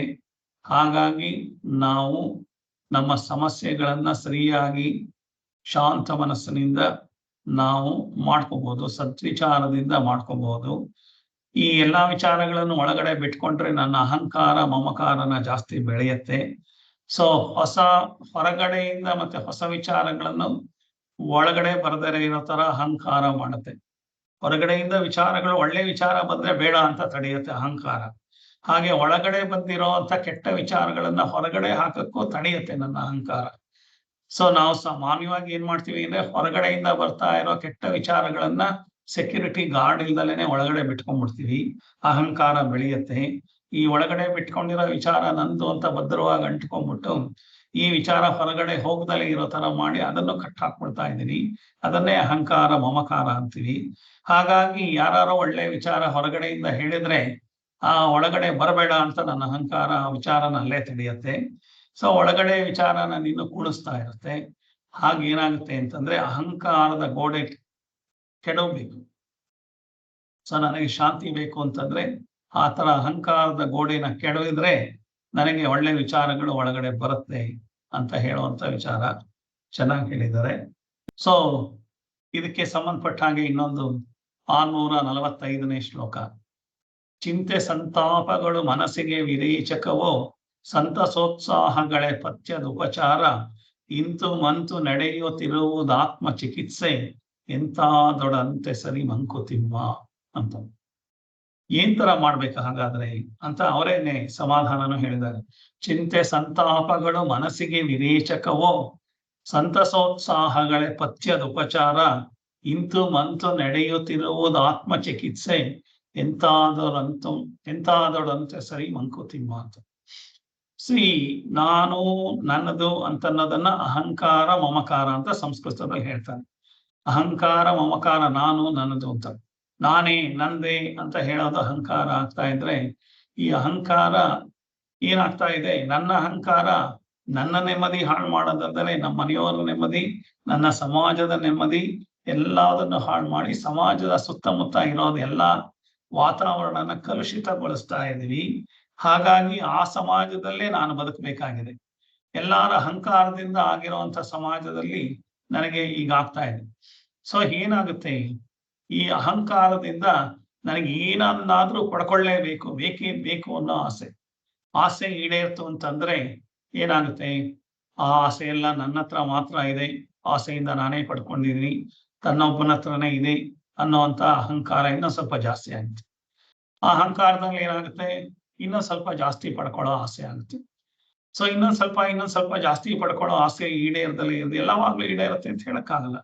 ಈಡೇರದಲ್ಲೇ ಇದ್ರೆ ಏನಾಗುತ್ತೆ, ಕೋಪ ಬರುತ್ತೆ. ಕೋಪ ಬರ್ತಿದ್ದಾಗ ಏನಾಗುತ್ತೆ, ಯಾರು ನನ್ನ ಆಸೆಗೆ ಅಡ್ಡಿ ಬರ್ತಾ ಇದ್ದಾರೋ ಅವ್ರ ಮೇಲೆಲ್ಲ ದ್ವೇಷ ಆಗುತ್ತೆ, ಅವ್ರ ಮೇಲೆ ಕೋಪ ಪಟ್ಕೋತೀನಿ, ಕ್ರೋಧ ಆಗುತ್ತೆ. ಸೊ ಹಾಗಾಗಿ ಏನಾಗುತ್ತೆ, ಆಮೇಲೆ ಏನಾಗುತ್ತೆ, ನಮಗಿನ್ನ ಯಾರು ಜಾಸ್ತಿ ಪಡ್ಕೊಂಡ್ಬಿಟ್ಟಿದ್ದಾರೆ ಅಂತಂದ್ರೆ ಅವ್ರ ಮೇಲೆ ಅಸೂಯೆ ಪಡಕ್ ಶುರು ಮಾಡ್ತೀವಿ. ನಮಗಿನ್ನ ಕಡಿಮೆ ಇದೆ ಅವ್ರಿಗೆ ಅಂತಂದ್ರೆ ಅವ್ರನ್ನ ಅಸಡ್ಡೆ ಮಾಡಿ ನಾವು ಮದ ಮಾಡ್ತಾ ಇದೀವಿ ಅಂತ. ಸೊ ಹಾಗಾಗಿ ನಾನು ಪಡೆದಿರೋ ವಸ್ತು ಎಲ್ಲ ನನ್ನ ಹತ್ರನೇ ಎಕ್ಸ್ಕ್ಲೂಸಿವ್ ಆಗಿರ್ಬೇಕು. ನನ್ನ ತರ ವಸ್ತು ಬೇರೆಯವ್ರು ಯಾರು ಇಟ್ಕೋಬಾರ್ದು. ನಂದೇ ಸಪರೇಟ್ ಆಗಿರ್ಬೇಕು. ನನ್ನ ಹತ್ರನೇ ಇರೋದು ಮಾತ್ರ ಗ್ರೇಟ್, ಬೇರೆಯವ್ರ ಹತ್ರ ಇರ್ಲೇಬಾರ್ದು ಆ ತರ ವಸ್ತು ಅಂತ ಹೇಳೋದೇ ಮೋಹ. ಸೊ ಹೀಗೆ ಏನಾಗ್ತಾ ಇದೆ, ಬೇಕು ಅನ್ನೋ ಒಂದು ರಾಗದ್ವೇಷದಿಂದ ಕಾಮ, ಕ್ರೋಧ, ಲೋಭ, ಮೋಹ, ಮದ, ಮಾತ್ಸರ ಇದಿಷ್ಟು ನನ್ನ ಮನಸ್ಸಿನೊಳಗಡೆ ಮನೆ ಮಾಡಿ ನನಗೆ ಅಹಂಕಾರಿಯಾಗಿ ಮಾಡ್ತಾ ಇದೆ. ಇಂಥ ಅನಾಹುತಗಳನ್ನ ನಾನು ಮಾಡ್ಕೊಂಡು ಯಾವತ್ತೋ ಒಂದ್ ದಿವಸ ಮನಸ್ಸಿಗೆ ಗೊತ್ತಾಗಿ, ಅಯ್ಯೋ ಇದು ಸರಿ ಇಲ್ಲ, ನಾನ್ ಬದಲಾಗ್ಬೇಕು ಅನ್ನೋ ಹೊತ್ತಿಗೆ ನಾನು ಸಾಯೋ ಟೈಮ್ ಬಂದೇ ಬಿಟ್ಟಿರುತ್ತೆ. ಹಾಗಾಗಿ ನನಗೆ ದೇಹ ಶಕ್ತಿ ಇರುವಾಗ, ಮನಸ್ಸಿನಲ್ಲಿ ಶಕ್ತಿ ಇರುವಾಗ ನಾನು ಬದಲಾಗ್ಬೇಕು. ನಾನು ಈ ದುಷ್ಕೃತ್ಯಗಳಿಂದ ಮನಸ್ಸಿಗೆ ದುಃಖ ಮಾಡ್ಕೊಳ್ಳೋದನ್ನ ಬಿಡಬೇಕು. ನಾನೇ ಬಿಡಬೇಕು, ಹೊರಗಡೆಯಿಂದ ಬಿಡಿಸಕ್ಕಾಗಲ್ಲ. ಹೊರಗಡೆ ಪ್ರಪಂಚ ಹಾಗಿರ್ಬೇಕು, ಹೀಗಿರ್ಬೇಕು. ನಾನು ನನ್ನ ಮಾಡ್ಕೊಂಡ್ರೆ ನನಗೇನಾಗುತ್ತೆ, ಈ ಪೂಜೆ, ಜಪ, ಧ್ಯಾನ, ಸೇವೆ ಇವೆಲ್ಲ ಏನಿದೆ, ಕರುಣೆ, ಇದೆಲ್ಲದುವೆ ನಮಗೆ ಹೇಳ್ಕೊಟ್ಟಿರುವಂತ ಸದ್ವಿಚಾರಗಳು. ಈ ಸದ್ವಿಚಾರಗಳನ್ನ ಮಾಡೋದ್ರಿಂದ ಮನಸ್ಸಿಗೆ ಸಂತೋಷ ಆಗುತ್ತೆ. ಸಂತೋಷ ಆಗ್ತಾ ಸಂತೋಷ ಆಗೋ ಕಾರ್ಯಗಳನ್ನ ಜಾಸ್ತಿ ಮಾಡ್ತಾ ಹೋಗ್ತೀವಿ. ಹಾಗಾಗಿ ನನ್ನ ಸಂಸ್ಕಾರ ಆಗ್ತಾ ಇರುತ್ತೆ, ನನ್ನ ಆತ್ಮ ಸಂಸ್ಕಾರ ಆಗಿ ನನ್ನ ಆತ್ಮೋದ್ಧಾರ ಆಗುತ್ತೆ. ಹಾಗಾಗಿ ಏನ್ ಹೇಳ್ತಾ ಇದ್ದಾರೆ, ಎಂತಾದರಂತ ಸರಿ ನಡೆಯುತ್ತಿರುವುದು ಆತ್ಮ ಚಿಕಿತ್ಸೆ ಅಂತಂದ್ರೆ, ಈ ತರ ಆತ್ಮ ಸಂಸ್ಕಾರದಿಂದ ಆತ್ಮ ಚಿಕಿತ್ಸೆ ಆಗ್ತಾ ಇದೆ ಅಂತ ಅಂದ್ರೆ ಆತ್ಮದ ಉದ್ಧಾರ ಆಗ್ತಾ ಇದೆ, ಆತ್ಮದ ಆರೋಗ್ಯ ಸುಧಾರಿಸ್ತಾ ಇದೆ ಅಂತ ಹೇಳಿ, ಈ ತರ ಆತ್ಮೋದ್ಧಾರ ಆಗೋ ತರ ನಾನು ಬೆಳಿಬೇಕು, ಅಹಂಕಾರ ಕರಗಬೇಕು, ಸದ್ವಿಚ್ಛೆ ಉಂಟಾಗ್ಬೇಕು. ಹಾಗಾಗಿ ಪ್ರಾಮಾಣಿಕ ಪ್ರಯತ್ನ ಮಾಡ್ಬೇಕು ನಾವು. ಸೊ ಆ ಪ್ರಾಮಾಣಿಕ ಪ್ರಯತ್ನ ನಮ್ಮನ್ನ ಆತ್ಮೋದ್ಧಾರದ ಕಡೆಗೆ ಕರ್ಕೊಂಡು ಹೋಗುತ್ತೆ. ಅದು ಮಾಡೋದಕ್ಕೆ ಕಷ್ಟ ಅಂತ ಮೊದ್ಲು ಅನ್ಸಿದ್ರು ಸ್ವಲ್ಪ ಸತ್ಪ್ರಯತ್ನ ಮಾಡಿದ್ರೆ ಖಂಡಿತ ಎಲ್ರೂ ಮಾಡಬಹುದು, ಎಲ್ರೂ ಆ ದಾರಿಗೆ ಹೋಗ್ಬೋದು ಅಂತ ಹೇಳ್ತಾರೆ. ಸೊ ಅದು ಎಷ್ಟು ಚೆನ್ನಾಗಿ ಹೇಳಿದ್ದಾರೆ ನಮಗೆ ಅಂತಾನೆ ಡೈರೆಕ್ಟ್ ಆಗಿ ಹೇಳಿದ್ದಾರೆ. ಏನ್ ಹೇಳಿದ್ದಾರೆ, ಚಿಂತೆ ಸಂತಾಪಗಳು ಮನಸ್ಸಿಗೆ ವಿರೀಚಕವು. ಈ ಚಿಂತೆ, ಸಂತಾಪ, ಕೋಪ ಇವೆಲ್ಲದು ನನ್ನ ಮನಸ್ಸಿಗೇನೆ ಹಾಳು ಮಾಡುವಂತ ವಿಚಾರಗಳು. ಸಂತಸೋತ್ಸಾಹಗಳೇ ಪಥ್ಯದ ಉಪಚಾರ. ಈ ಚಿಂತೆ ಸಂತಾಪಗಳು ಪಥ್ಯನೇ ಇಲ್ಲ, ಬೇಕಾದಷ್ಟು ಬರ್ತಾ ಇದೆ. ಈ ಸಂತಸೋತ್ಸಾಹಗಳು ಪಥ್ಯದ ಉಪಚಾರ ಅಂತಂದ್ರೆ, ಒಂದು ಕಾಯಿಲೆ ಬಂದ್ರೆ ಕಾಯಿಲೆಗೆ ಬರೀ ಔಷಧಿ ತಗೊಂಡ್ಬಿಟ್ರೆ ಆಗ್ಲಿಲ್ಲ, ಪಥ್ಯನೂ ಮಾಡ್ಬೇಕು, ರೆಸ್ಟು ತಗೋಬೇಕು. ಸೊ ಹಾಗಾದ್ರೆ ಕಾಯಿಲೆ ವಾಸಿ ಆಗುತ್ತೆ. ಹಾಗೆ ಈ ಮನಸ್ಸಿನ ಕಾಯಿಲೆ ವಾಸಿ ಆಗ್ಬೇಕಾದ್ರೆ ಸಂತೋಷ, ಶಾಂತಿ, ನೆಮ್ಮದಿ ಇದೇ ಪಥ್ಯ ಆಗತ್ತೆ. ಇದ್ರ ಜೊತೆ ನಾನು ಇರೋದನ್ನ ಕಲಿಬೇಕಾದ್ರೆ ಮೊದ್ಲು ಅದನ್ನ ನಾನ್ ಮಾಡ್ಕೊಬೇಕು. ಯಾರು ತಂದ್ಕೊಡಕ್ ಆಗಲ್ಲ ನಿಮ್ಗೆ. ಅಂಗಡಿಯಲ್ಲಿ ಸಿಗೋ ಹಾಗಿದ್ರೆ 1 kg ಸಂತೋಷ ಕೊಡು, 1 kg ನೆಮ್ಮದಿ ಕೊಡು, 1 kg ಶಾಂತಿ ಕೊಡು ಅಂತ ತಂದ್ಬಿಡ್ಬೋದಾಗಿತ್ತು. ನಮ್ಮ ಹತ್ರ ಏನ್ ದುಡ್ಡು ಕಡಿಮೆ ಇಲ್ಲ ಅಂತ. ಹಾಗಾಗಕ್ ಸಾಧ್ಯ ಇಲ್ಲ. ಅದನ್ನ ನಾನೇ ಮಾಡ್ಕೋಬೇಕು, ನನ್ನ ಮನಸ್ಸಿಗೆ ನಾನೇ ಹೇಳ್ಕೊಡ್ಬೇಕು ಅಂತ ಹೇಳುವಂಥದ್ದು. ಚಿಂತೆ ಸಂತಾಪಗಳು ಮನಸ್ಸಿಗೆ ವಿರೇಚಕವೋ, ಸಂತಸೋತ್ಸಾಹಗಳೇ ಪಥ್ಯದ ಉಪಚಾರ. ಇಂತು ಮಂತು ನಡೆಯುತ್ತಿರುವುದು ಆತ್ಮ ಚಿಕಿತ್ಸೆ. ಎಂತಾದಂತ ಸರಿ ಮಂತ್ಕುತಿಮ, ಯಾವುದಾದ್ರೂ ಒಳ್ಳೆ ಕೆಲಸ, ಒಳ್ಳೆ ವಿಚಾರಗಳು, ಒಳ್ಳೆ ಸತ್ಸಂಗ, ಒಳ್ಳೆ ಆತ್ಮಜ್ಞಾನ, ಇದನ್ನ ಹೇಗಾದ್ರೂ ಮಾಡ್ಕೊಂಡು ನೀನು ಮಾಡ್ತಾ ಇದ್ರೆ ಅದೇ ನಿನ್ನ ಉದ್ಧಾರಕ್ಕೆ ಕಾರಣ ಆಗುತ್ತೆ. ಮಾಡು ಹಾಗೆ ಅಂತ ಹೇಳುವಂತ ವಿಚಾರನ ಹೇಳಿದ್ದಾರೆ. ಸೊ ಹೇಗೆ ಮನಸ್ಸಿನ ಬಗ್ಗೆನೇ ಎಷ್ಟೊಂದು ವಿಚಾರಗಳನ್ನ ಹೇಳಿ ಹಾಗೆ ಮುಂದೆ ಕರ್ಕೊಂಡು ಹೋಗ್ತಾರೆ ಆತ್ಮಜ್ಞಾನದ ಕಡೆಗೆ. ಇದು ಫುಲ್ಲು ಆತ್ಮಜ್ಞಾನ ವಿಚಾರನ ಮುಂದೆ ಹೇಳ್ತಾರೆ, ಹೇಗೆ ಹೋಗ್ಬೇಕು ಆತ್ಮಜ್ಞಾನದ ಕಡೆಗೆ ಅಂತ. ಫಸ್ಟ್ ಮನಸ್ಸು ಹೇಗೆಲ್ಲ ರಗಳೆ ಮಾಡ್ತಾ ಇದೆ ನಮ್ಮ ಈ ದಿನನಿತ್ಯದ ಜೀವನದಲ್ಲಿ ಅನ್ನೋದನ್ನ ಅಲ್ಲಲ್ಲೇ ಹೇಳ್ತಾ ಇದೆ. ಸೊ ಇದು ಅದಕ್ಕೆ ಸಂಬಂಧಪಟ್ಟಿದ್ದನ್ನು ಹೇಳ್ಬಿಟ್ಟು ಇದೊಂದು ಶ್ಲೋಕನ ಮುಗಿಸ್ತೀನಿ. ಸೊ 376ನೇ ಶ್ಲೋಕ, ಅದು 644ನೇ ಶ್ಲೋಕ, ಇದು 376ನೇ ಶ್ಲೋಕ. ಅಂತಾನು ಇಂತಾನು ಮೆಂತೋ ನಿನಗಾದಂತೆ ಶಾಂತಿಯನೆ ನೀನರಸು ಮನ ಕೆರಳಿದಂದು ಸಂತವಿಡುತ್ತೊಮ್ಮೆ ಶಿಕ್ಷಿಸು ತೊಮ್ಮೆ ಶಿಶುವೆಂದು ಸ್ವಾಂತಮಂ ತಿದ್ದುತಿರು ಮಂಕುತಿಮ್ಮ ಅಂತ. ಸ್ವಾಂತಮಂ ತಿದ್ದುತಿರು ಮಂಕುತಿಮ್ಮ. ಸ್ವಾಂತ ಅಂದ್ರೆ ನನ್ನ ಅಂತರಂಗನ ತಿದ್ದಬೇಕು. ಹೇಗೆ ತಿದ್ದಬೇಕು? ಸ್ವಾಂತಮಂ ತಿದ್ದುತಿರು ಮಂಕುತಿಮ್ಮ. ಅಂತರಂಗ ಸ್ವಾಂತಮಂ ತಿದ್ದುತಿರು, ನನ್ನ ಅಂತರಂಗನ ಹೇಗೆ ತಿದ್ದಬೇಕು ಅಂತಂದ್ರೆ, ಅಂತಾನು ಇಂತಾನು ಮೆಂತೋ ನಿನಗಾದಂತೆ, ನಿನ್ನ ಮನಸ್ಸಿಗೆ ಏನೇನು ಸತ್ಸಂಗದಿಂದ ಬರ್ತಾವ ಅದೆಲ್ಲ ವಿಚಾರ ಇಟ್ಕೊಂಡು ನಿನ್ನ ಗುರಿ ಹೇಗಿರಬೇಕು ಅಂದ್ರೆ, ಶಾಂತಿಯನ್ನೇ ನೀನರಸು ಮನ ಕೆರಳಿದಂದು. ನಿನ್ನ ಮನಸ್ಸಿಗೆ ಉದ್ವಿಗ್ನತೆ ಆಗಿ ನಿನ್ನ ಮನಸ್ಸು ಅಲ್ಲೋಲ ಕಲ್ಲೋಲವಾಗಿದ್ರೆ ನೀನು ಶಾಂತಿ ಬೇಕು ಅಂತ ಹೋಗ್ಬೇಕೇ ಹೊರತು ಆ ಮನಸ್ಸು ಕೇಳ್ತಾ ಇರೋ ಆಸೆಗಳನ್ನ ಪೂರೈಸೋ ಕಡೆ ಹೋದ್ರೆ ನಿನ್ನ ಮನಸ್ಸು ಇನ್ನೂ ಕೆರಳ್ತಾ ಹೋಗುತ್ತೆ, ಇನ್ನೂ ದುಷ್ಟವಾಗ್ತಾ ಹೋಗುತ್ತೆ. ಹಾಗಾಗಿ ಶಾಂತಿಯನ್ನೇ ನೀನರಸು ಮನ ಕೆರಳಿದಂದು, ಸಂತವಿಡುತ್ತೊಮ್ಮೆ ಶಿಕ್ಷಿಸುತ್ತೊಮ್ಮೆ ಶಿಶುವೆಂದು. ಈ ನನ್ನ ಅಂತರಂಗನ ಹೇಗೆ ಮಾಡ್ಬೇಕು ಅಂದ್ರೆ, ಮಕ್ಕಳನ್ನ ನಾವು ಹೇಗೆ ಸಾಂತ್ವನ ಮಾಡ್ತೀವಿ, ಅವಾಗ ಶಿಕ್ಷೆನೂ ಮಾಡ್ತೀವಿ. ಮಗುಗೆ ಯಾವಾಗ್ಲೂ ಶಿಕ್ಷೆನೂ ಮಾಡಕ್ಕಾಗಲ್ಲ, ಮಗುಗೆ ಯಾವಾಗ್ಲೂ ಸಾಂತ್ವನದಲ್ಲೇ ಮಾಡಕ್ಕಾಗಲ್ಲ. ಎರಡನ್ನೂ ಹೇಗೆ ನಾವು ಮಾಡ್ತಾ ಇದೀವಿ, ಹಾಗೆ ನನ್ನ ಅಂತಮಂ ತಿದ್ದುತ್ತಿರು. ಈ ಮಗುನ ಹೇಗೆ ತಿದ್ದುತ್ತಾ ಇದೆಯೋ ಹಾಗೆ ನಿನ್ನ ಅಂತರಂಗನೂ ನೀನು ತಿದ್ದಿ ನೀನು ಶಾಂತಿನ ಪಡ್ಕೋಬೇಕು. ಹಾಗಾಗಿ ಮನಸ್ಸು ನೋಡ್ತಾನೆ ಇರುತ್ತೆ, ನೋಡಿದ್ದನ್ನೆಲ್ಲ ಬಯಸ್ತಾನೆ ಇರುತ್ತೆ, ಬಯಸಿದ್ದನ್ನ ಪಡೆಯಬೇಕು ಅನ್ಸುತ್ತೆ. ಬಯಸಿದ್ ಸಿಗದಲೇ ಇದ್ದಾಗ ಸಂತೋಷ ಆಗಲ್ಲ, ಸಿಗುತ್ತೆ. ಸೊ ಮನಸ್ಸೆಲ್ಲ ಕೆರಳತಾನೆ ಇರುತ್ತೆ. ಹಾಗಾದಾಗ ನಮ್ಗೆ ಮನಸ್ಸೇ ಎಲ್ಲಾ ಕ್ರಿಯೆಯ ಉಗಮ. ನಮ್ಮ ಮನಸ್ಸನ್ನ ಸರಿಗೊಳಿಸ್ಕೋಬೇಕಾದ್ರೆ, ಶಾಂತ ಮಾಡ್ಬೇಕಾದ್ರೆ ಏನೇನು ಮಾಡ್ಬೇಕು ಅದನ್ನೆಲ್ಲ ಮಾಡೋದಕ್ಕೆ ಸತ್ಸಂಗದಲ್ಲಿ, ಆತ್ಮಜ್ಞಾನದಲ್ಲಿ ನಾವು ಅದನ್ನ ಮಾಡಿ ಸಾಂತ್ವನ ಹೇಳಿದ್ರೆ, ನಯದಿಂದಲಾರು ಹೇಳ್ಬೇಕು, ಇಲ್ಲದ್ರೆ ಭಯದಿಂದಲಾರು ಹೇಳ್ಬೇಕು. ಮಕ್ಕಳಿಗೆ ನಯವಾಗೂ ಹೇಳ್ತೀವಿ, ಭಯ ಪಡಿಸಿ ಹೇಳ್ತೀವಲ್ವಾ. ಹಾಗೆ ನಾನು ಮಗುನ ಹೇಗೆ ಹೇಳ್ತೀನೋ ಹಾಗೆ ಮಗುಗೆ ಹೇಗೆ ಬುದ್ಧಿವಾದ ಹೇಳ್ತೀನಿ, ಹಾಗೆ ನನ್ನ ಮನಸ್ಸಿಗೆ, ಶ್ರೀನಿವಾಸ ಯಾಕೆ ನೀನ್ ಹೀಗಾಡ್ತಾ ಇದೀಯಾ, ನಿನ್ ಮನಸ್ಸು ಯಾಕೆ ಹೀಗಾಗ್ತಾ ಇದೆ, ಯಾಕೆ ಒದ್ದಾಡ್ತಾ ಇದೆಯಾ, ಯಾಕೆ ರಚ್ಚೆ ಮಾಡ್ತಾ ಇದೆಯಾ, ಯಾಕೆ ನಿನ್ ಗೊಂದಲ ಏನು, ನಿನ್ ಸಂಕಟ ಏನು ಅಂತ ನಾನೇ ನನ್ನ ಮನಸ್ಸನ್ನ ಪ್ರಶ್ನೆ ಮಾಡ್ಬೇಕು.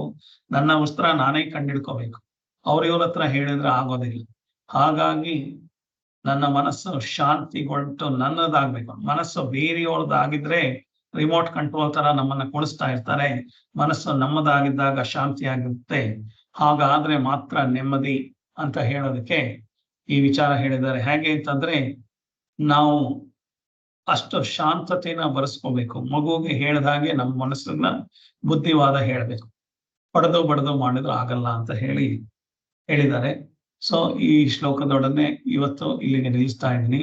ಅಂತಾನು ಇಂತಾನು ಮೆಂತೋ ನಿನಗಾದಂತೆ, ಶಾಂತಿಯನ್ನೇ ನೀನರಸು ಮನ ಕೆರಳಿದಂದು, ಸಂತವಿಡು ತೊಮ್ಮೆ ಶಿಕ್ಷಿಸು ತೊಮ್ಮೆ ಶಿಶುವೆಂದು, ಸ್ವಾಂತಮಂ ತಿದ್ದುತಿರು ಅಂತಮಂ ತಿದ್ದುತಿರು ಮಂಕುತಿಮ್ಮ ಅಂತ ಹೇಳಿದ್ದಾರೆ. ತುಂಬಾ ಚೆನ್ನಾಗಿರುವಂತಹ ಪದ್ಯಗಳನ್ನ ಆರಿಸ್ಕೊಂಡಿದೀವಿ. ಸೊ ಸರ್ವೇ ಭವಂತು ಸುಖಿನಃ, ಸರ್ವೇ ಸಂತು ನಿರಾಮಯಾಃ, ಸರ್ವೇ ಭದ್ರಾಣಿ ಪಶ್ಯಂತು, ಮಾ ಕಶ್ಚಿತ್ ದುಃಖ ಭಾಗ್ ಭವೇತ್. ಓಂ ಶಾಂತಿ ಶಾಂತಿ ಶಾಂತಿ. ಹರಿ ಓಂ. ಶ್ರೀ ಗುರುಭ್ಯೋ ನಮಃ. ಹರಿ ಓಂ.